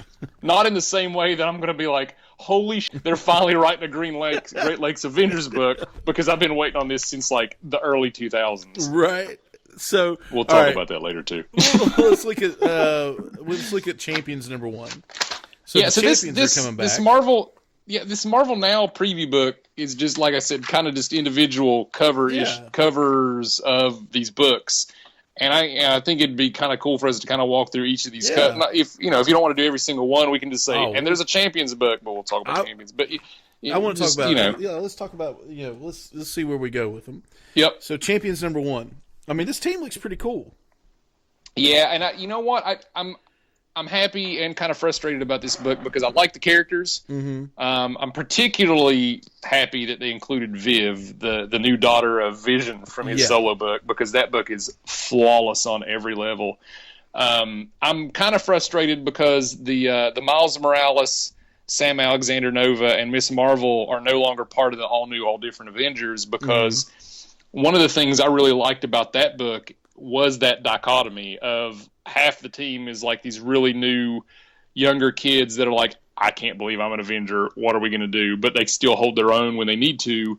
And then you've got the other veterans that, in some of the issues so far, have kind of taken them under their wing or shown them some things or taken these teaching moments. And it's a different thing that the Avengers hasn't really done in that regard. So I'm definitely going to miss that. But the fact that they're all kind of on this team now, along with Scott Summers from the past, should be interesting. Because the Scott Summers from the present is kind of a douche. But no, there is no Scott Summers from the present. He is dead. Oh, that's right. He is dead, isn't he? Mm-hmm. I forgot. See, that's how much I've been paying attention to Cyclops lately, because nobody cares. He's dead. Nobody. I liked him back in the day, but now I'm like, whatever. I actually was starting to get really interested in him because they had some layers to him. And like he's not just the constant I'm going to do everything right, even if it means I'm a huge douchebag, even when it usually means I'm a huge douchebag. Like that was his character, and it was just expected and consistent every time, which is fine, but there's no layers to that. You can't build on that in storylines about that character alone. And they added this real weird, different viewpoint of him before the Phoenix Force took over, where he was starting to have these different viewpoints from Xavier, but still working with Xavier. And it finally added layers to the character that, in my opinion, was long overdue. Did you see who's writing Champions? Oh, not Mark really. Waid. I mean, okay. He's Mark also Waid. writing the other Avengers books. So. He's also writing Archie. Oh, yeah. He's doing that too. You're reading Jughead. I haven't bought it yet. I'm going to, though. We'll talk about that too. But Occupy Avengers with Hawkeye.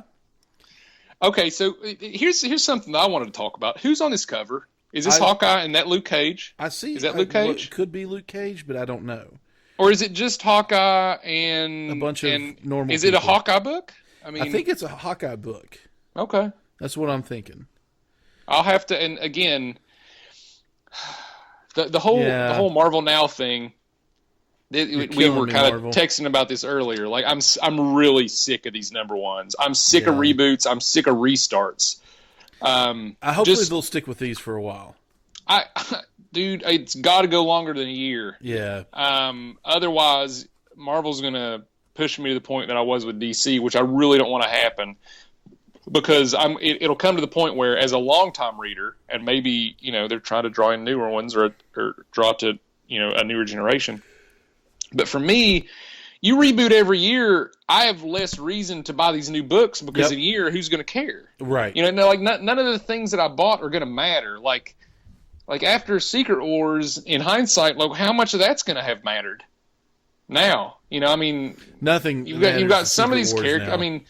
I mean, aside from, you look back through some of the new books that are coming out, and there's some of the characters that were introduced as brand new from the whole Secret Wars process that I guess if you wanted to know their introduction. I take it back, though. The Secret Wars really melted everything together.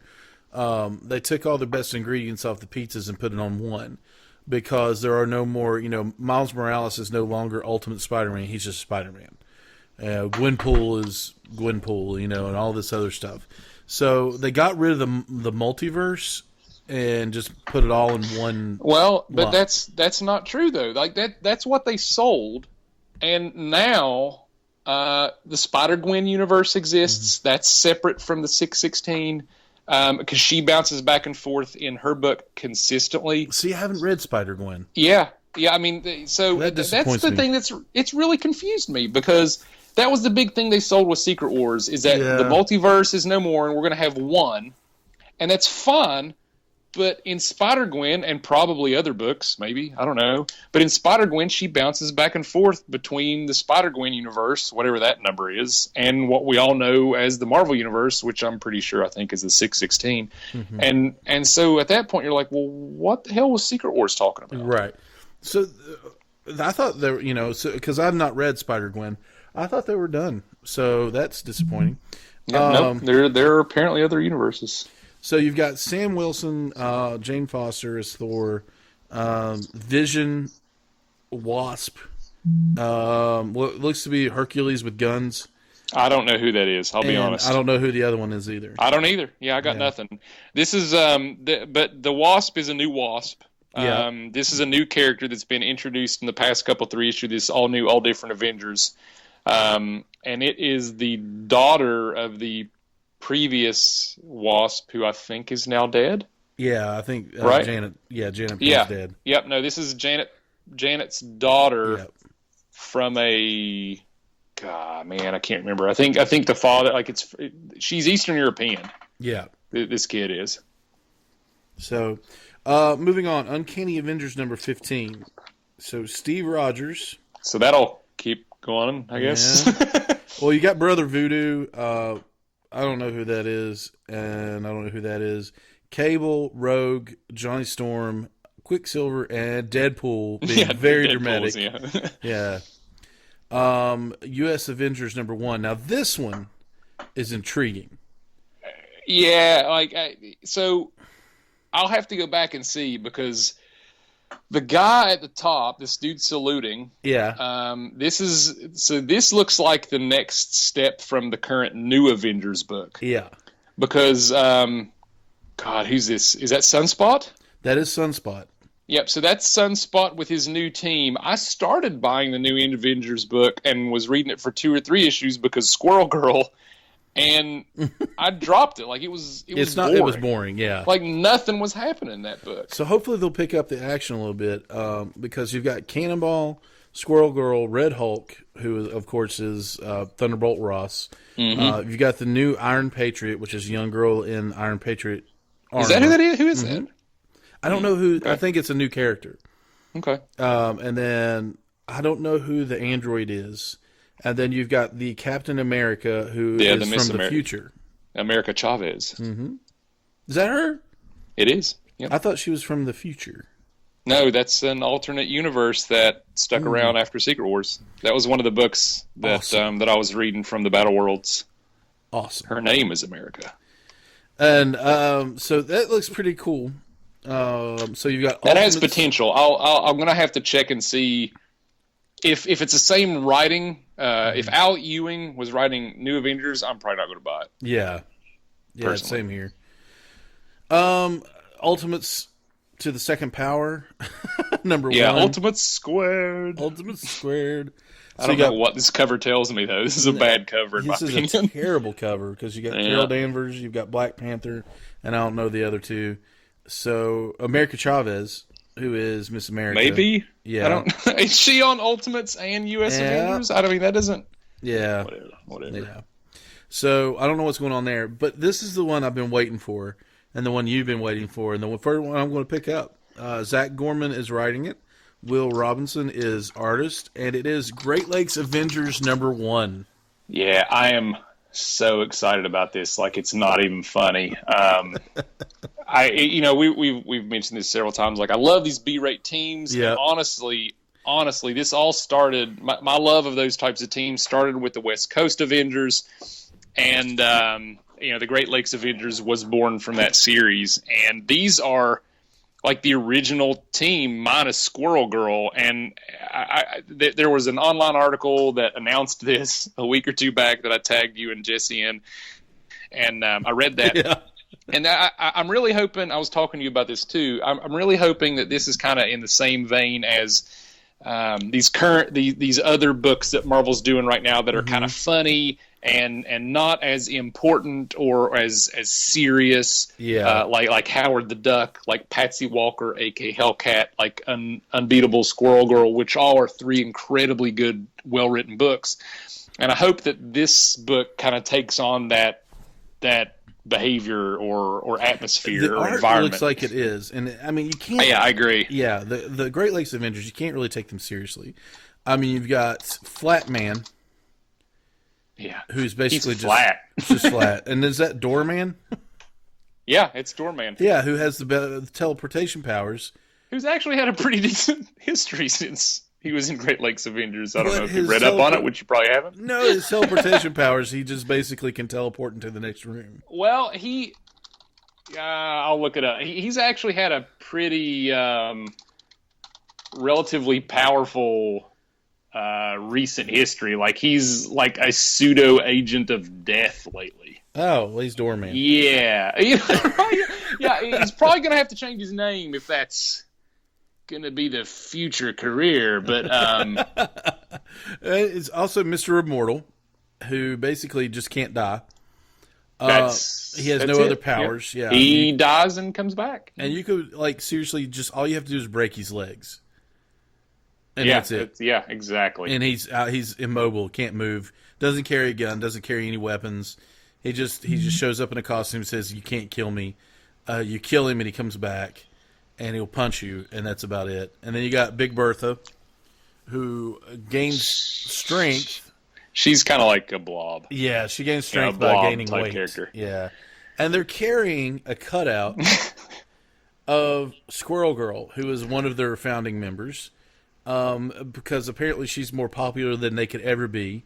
Well, they're playing off of her recently increased popularity now, and so one of the things that the article that we were reading states about them is that they're going to try and bring the old band back together.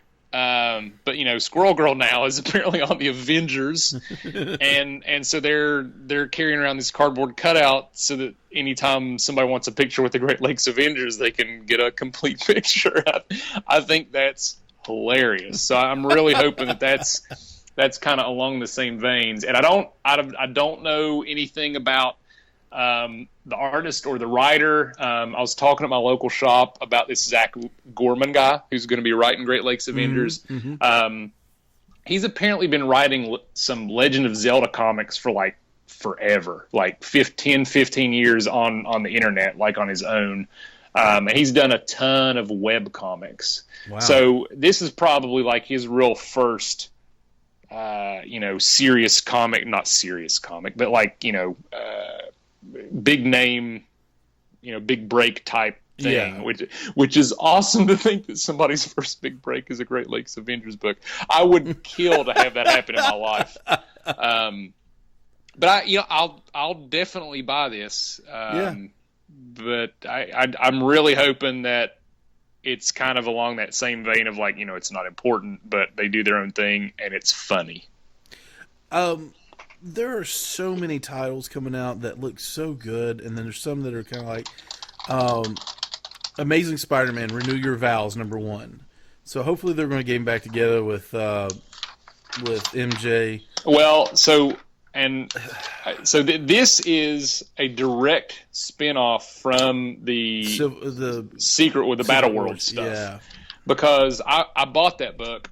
Loved it. And it was in. Did you read it too? Yeah, I loved it. Yeah, I liked it real well too. And it was an alternate universe where him and Mary Jane were still together, and they're married. They have a daughter, and she had just discovered her powers. Yeah, I loved it. And then I liked it real well. They brought that villain over to the new universe.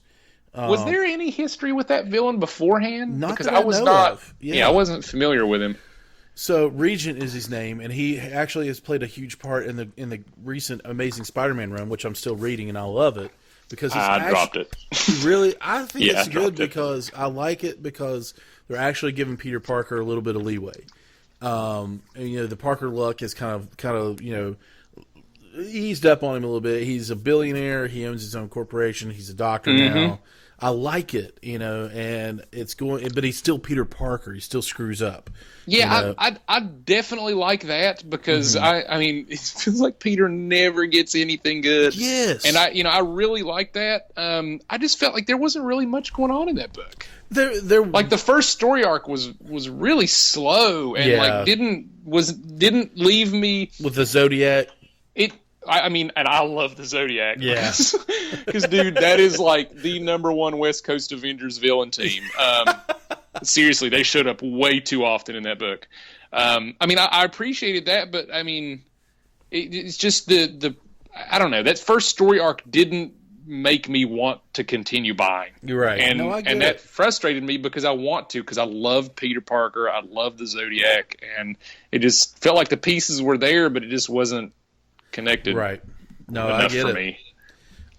But you've got stuff coming out with the Thunderbolts. You've got I Am Woman, who is the new Iron Man protege. Infamous Iron Man. I will probably buy that one. Infamous, yeah, just because. Bendis. Well, Bendis Malieve is incredible. He's a great artist, and I just like Doom. I like Dr. Doom as a character, and feel that. Despite what I said earlier about Secret Wars giving him his time in the sun, I feel like he's a really potentially underdeveloped character. Yeah. No, I agree. I mean, dude, what they did with him in the mid-2000s with his magical ties, like he's not like they established him as like an armored genius with technological prowess whose mother was a Roma refugee, that subset of European folks that just is constant refugees all their existence, but has ties to the magical realm and the dark arts, and he controls magic, and they never really built off that because that was an incredible storyline. But I mean, I think that's probably the primary reason I'm so interested in Doom getting his own book now. Yeah, because I loved that series at the time. The Fantastic Four storylines in the mid-2000s were really good. He was a big part of that. The other one I wanted to mention was the Unworthy Thor. And it says Ultimate Redemption. Now, the reason I bring this up is because as the Unworthy Thor is Odinson, as he calls himself now, instead of Thor, he's not carrying the hammer anymore. It belongs to Jane Foster now. He's carrying his battle axe, and it shows him on the cover of this.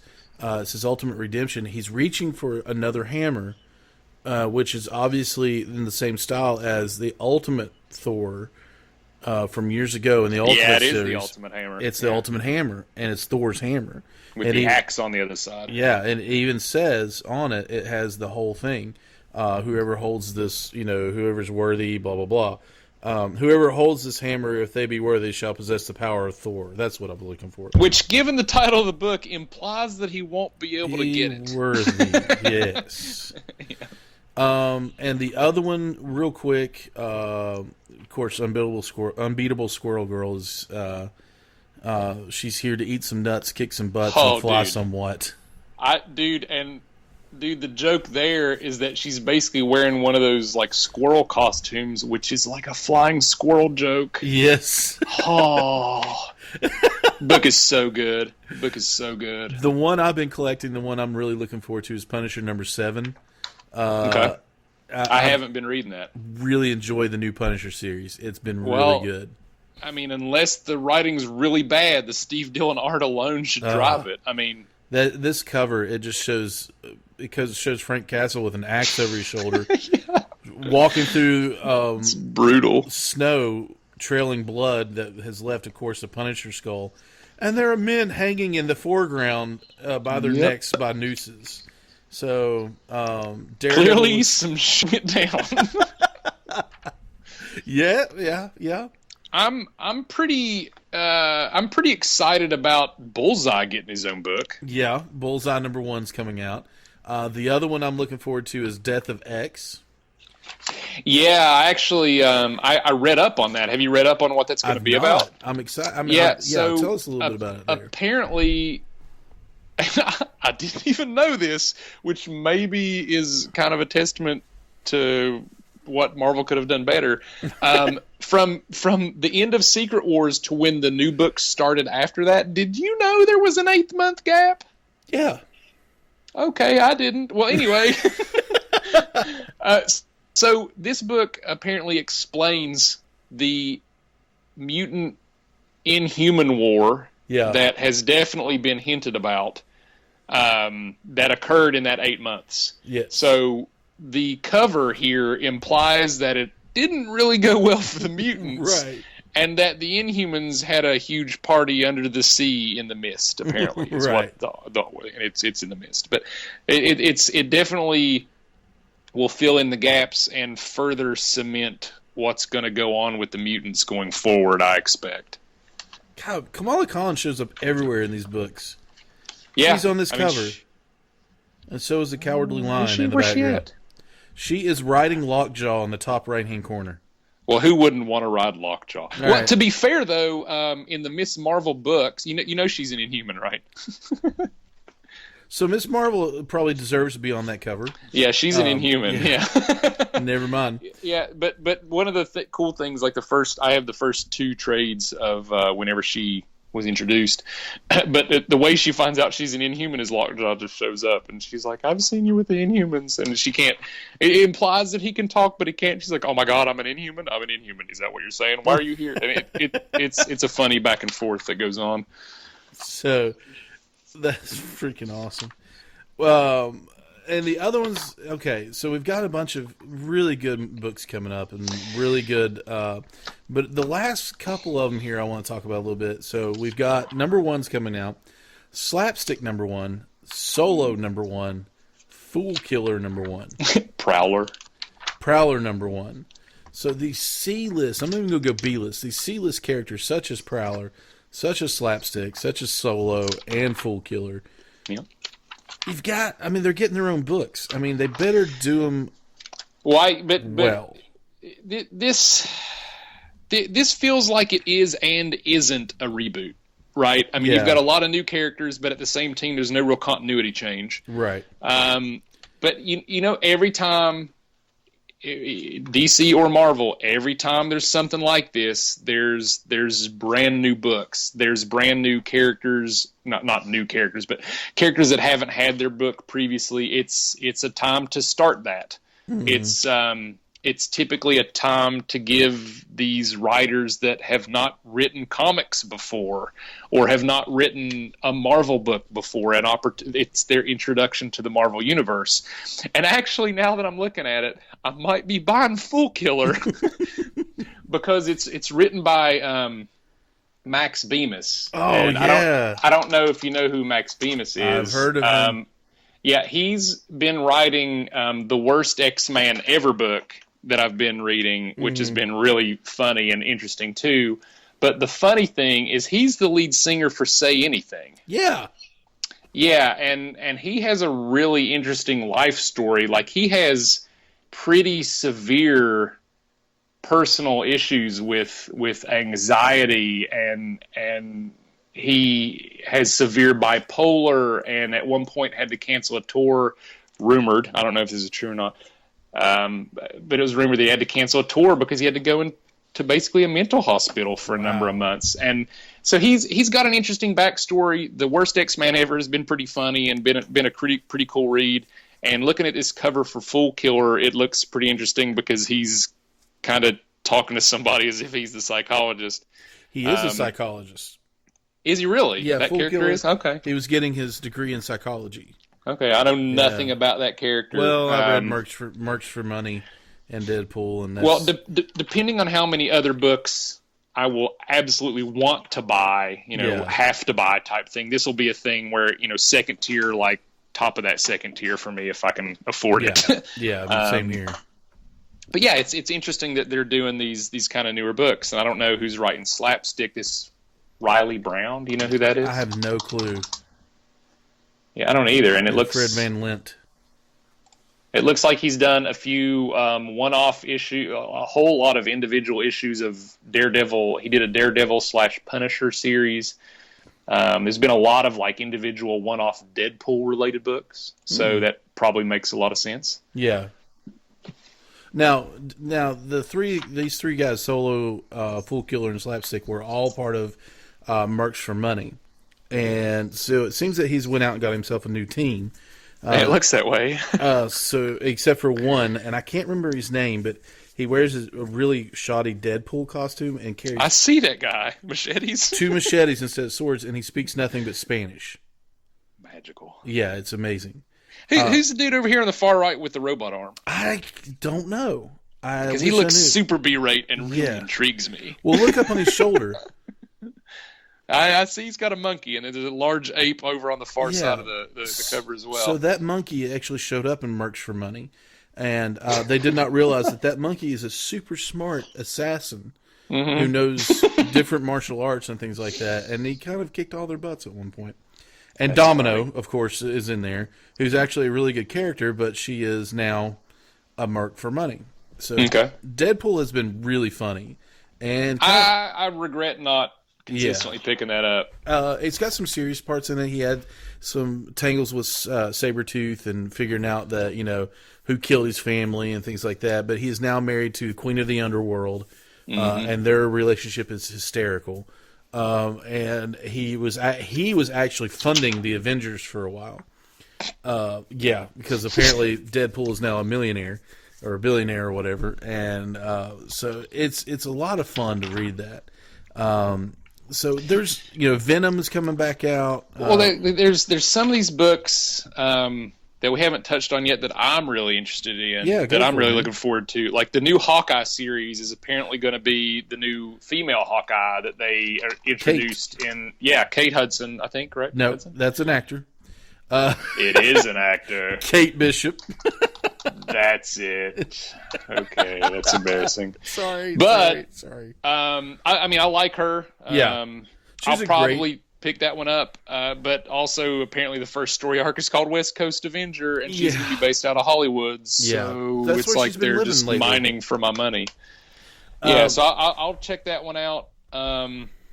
I'll probably pick up this next Black Panther story arc because I dropped the first one after 2 issues. I dropped it after 1. I mean, I really wanted to like it, but it was I've talked with the guys at my local shop about this too, and it's like it was all about Wakanda's internal politics stuff that nobody really has any history on, if there is any existing history, and it was boring? It just felt bland and boring. And that's frustrating because I really want a good story about Wakanda. You know, like I want that, but it didn't really give me that. And I may not get it because it's the same writer. Yeah. And that's frustrating because I want that to be good. On the cover here, you've got Storm, Black Panther, Misty Knight, and Luke Cage. Okay, so who's Misty Knight? Misty Knight she was one of the heroes for hire for a while with Black Cat and there was 3 of them. There's Black Cat, Misty Knight, and somebody else, and I can't remember. That's some BC level stuff you're throwing out right now, brother. Let me tell you, I can hang with you. I can hang with you. Sweet. I'm probably gonna buy this new Jessica Jones series. I am too. I mean it. Because I'm glad that they're writing it. Yeah, we're this whole episode. The subterfuge here is that we just want to be part of Brian Michael Bendis' life. Is all this is kind of coming out to. How many books can one man write? He's got like 15 out of the 20. He's doing what Jeff Johns was doing for a long time with DC, and unfortunately is doing none of for DC anymore. But I'll probably buy that. Michael Gaidos is the artist, and that name sounds familiar. I don't know why. I've probably read something, but I can't remember what he's done. He might have done. He drew. No, I don't. I mean, his Wikipedia doesn't really. Yeah. Show much in terms of his major comic type art and history or whatnot. But I've seen that name. I've read books by him. I recognize that art. It's a very watercolor style. Looks kind of cool. I'm pretty impressed that they're giving Doctor Strange a second book.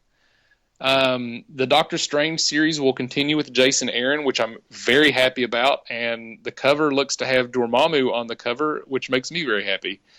And they're also having a second Doctor Strange book called Sorcerer's Supreme, which looks to be maybe kind of the other Magic members team, but I don't know really who all those people are. I'm not familiar with them, but I'm really excited about that book. Yeah, I'm hoping it's kind of all like more of the Magic. It looks group, like they kind of the old Sorcerer Supreme that led, that dropped off to him.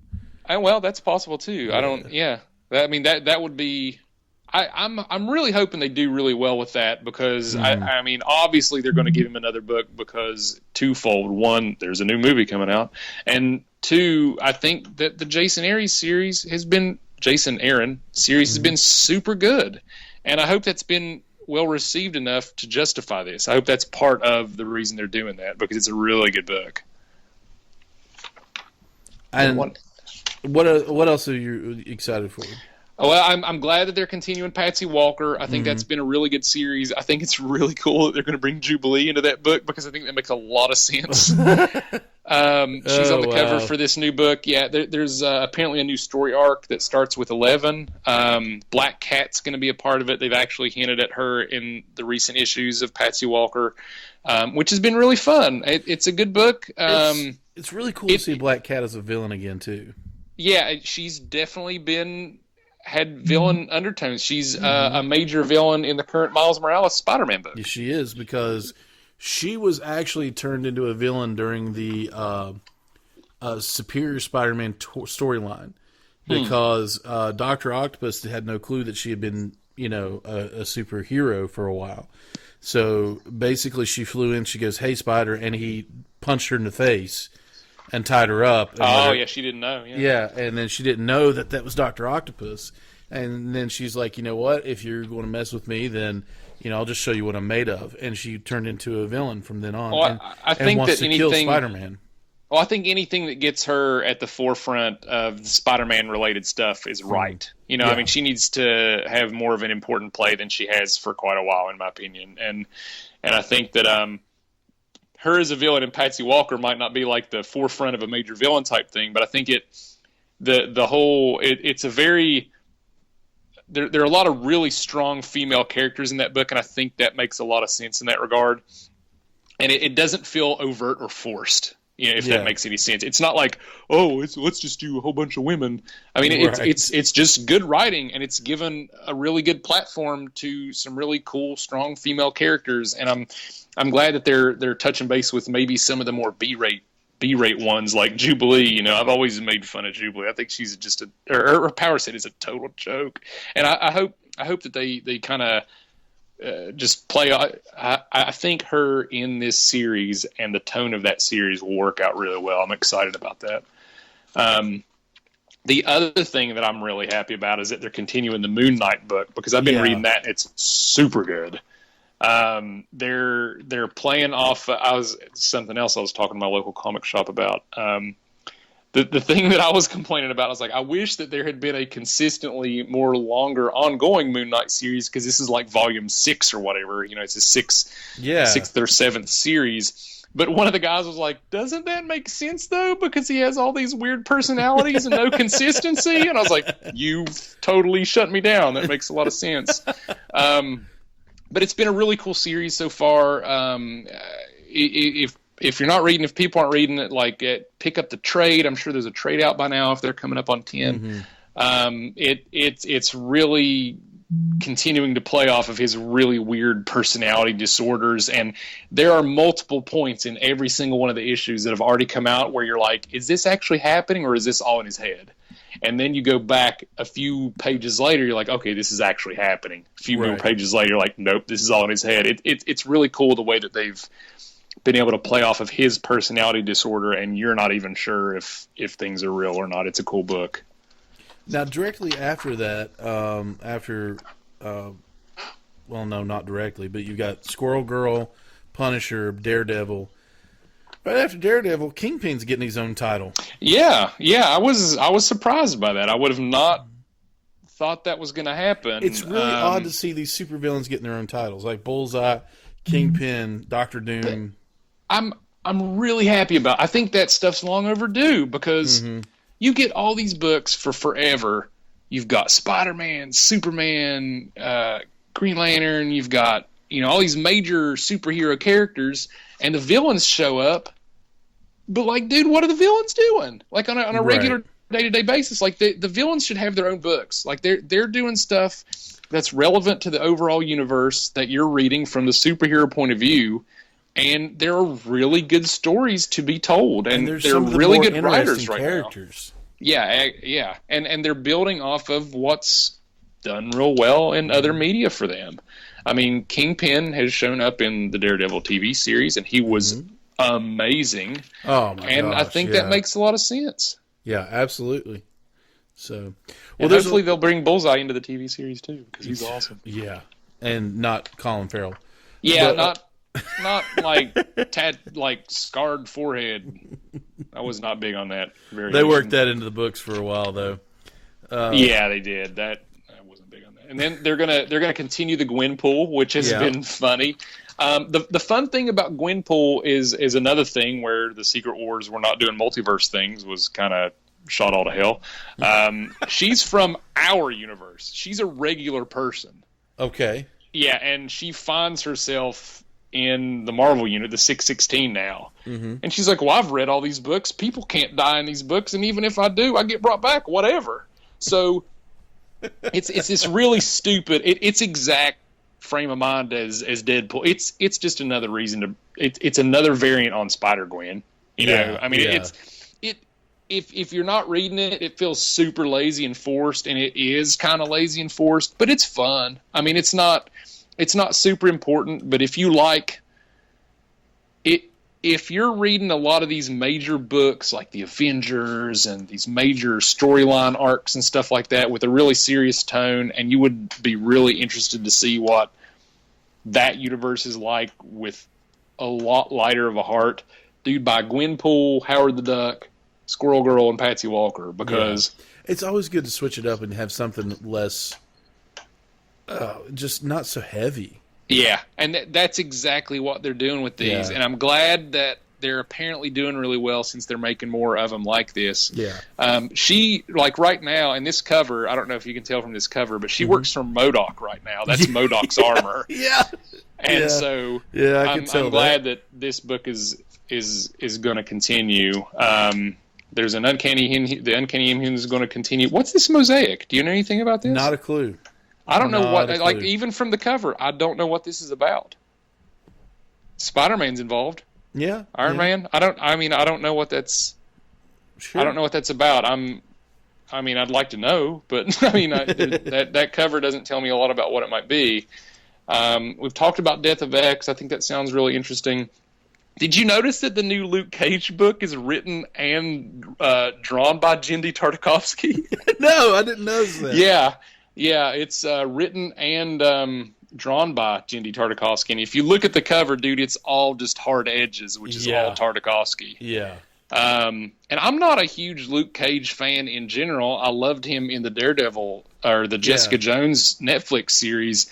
But I might read it just to see. Well, with him being writer, it has a potential, in my opinion, to kind of be along those lighthearted veins of books. And I really liked "Christmas Comes Early" as the tagline. That's incredible. So, yeah, that's pretty funny. And then the next few books, apparently every single member of the Guardians is getting their own book. You got Gamora is getting a book, Star-Lord's getting a book, Rocket Raccoon's getting a book. Mm-hmm. I'm interested to see. I haven't been reading Thanos' it. ongoing evil. Well, there's a Rocket Raccoon and Groot book right now, and there's no Groot here, so that's kind of curious. The Clone Conspiracy. Yeah, I'm not interested in that at all. Me either. The Thanos cover looks really awesome because he's got the Phoenix in his eyes, and that's holy crap, he does. I didn't even see that. That implies really serious consequences for the overall universe, and I'll have to look up. Jeff Lemire is writing that. I don't know what he's written before. I'll have to look up and see what he's written in the past, and that'll probably be my judge for that one. You said there's a Spider-Man book called The Clone Conspiracy #1. Yeah. And that probably not the best title to get people to start reading, since that whole clone arc was awful, but Dan Slott's writing it, and he's good. He's good at Spider-Man. He's really good at Spider-Man. So, I think that kind of sums it up here, right? Yeah, I was going to say we've kind of gone through pretty much all of them. Marvel now is coming up with a lot of good stuff. Civil War 2 is going to lead right into that. So we are. Well, last comment. Yeah, go for it. At the last page, the inner cover of the last page, you've got the Nova helmet, and it says "coming soon." I've read a lot that they're bringing back. What is his name? Richard Rider. Richard Rider. And they need to bring him back. They actually love that character. I mean, they hinted at a lot of that type of stuff in the Sam Alexander book, I think. Mm-hmm. Because I just read that my local shop does like clearance type prices on hardcovers. Okay. That they weren't able to sell, so I bought like the Sam Alexander origin story book. Okay. And maybe I'm completely wrong. His father was a Nova Corps member. Yeah. His phone. I read most of that, and his father was a Nova Corps member, and he always knew that he was coming back for him or anything, something like that. But he found it wasn't Richard Rider though, right? No. Richard Rider. Yeah. Because that's a whole. That's like their Green Lantern Corps, basically. The Nova Corps. Right. Yeah. Sorry. No, it is weird though. I mean, there's this weird they haven't really written the consistency of that so well. They're doing a lot better with the space type franchises in Marvel right now.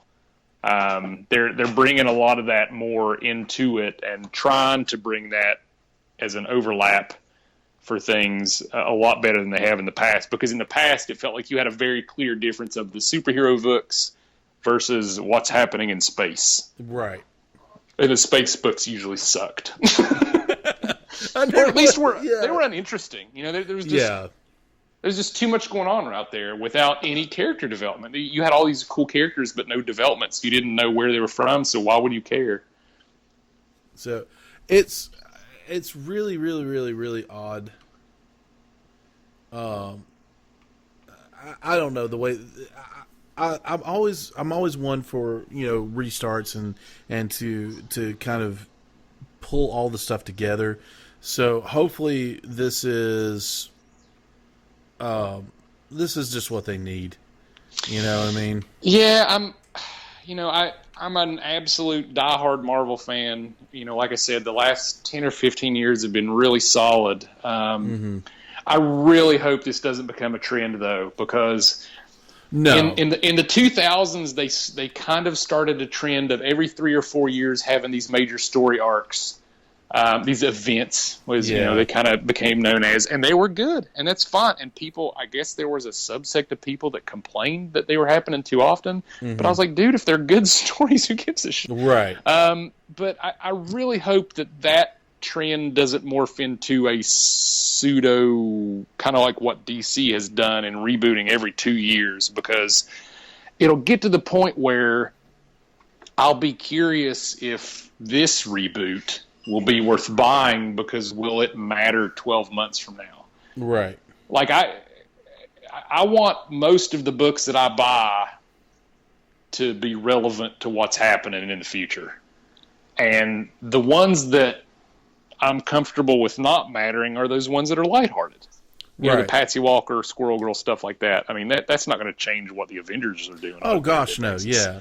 But it's really, it really, I mean, is. Your Civil War, your Illuminati, that storyline, Siege, all that stuff, that was great. But they didn't change everything every single time. It was just a major event that impacted everybody, and it didn't. You know, you didn't have a reset on characters and deaths and everything, right? Like every single time. So it's always good to find something that is, like we said, is lighthearted, is not as serious, and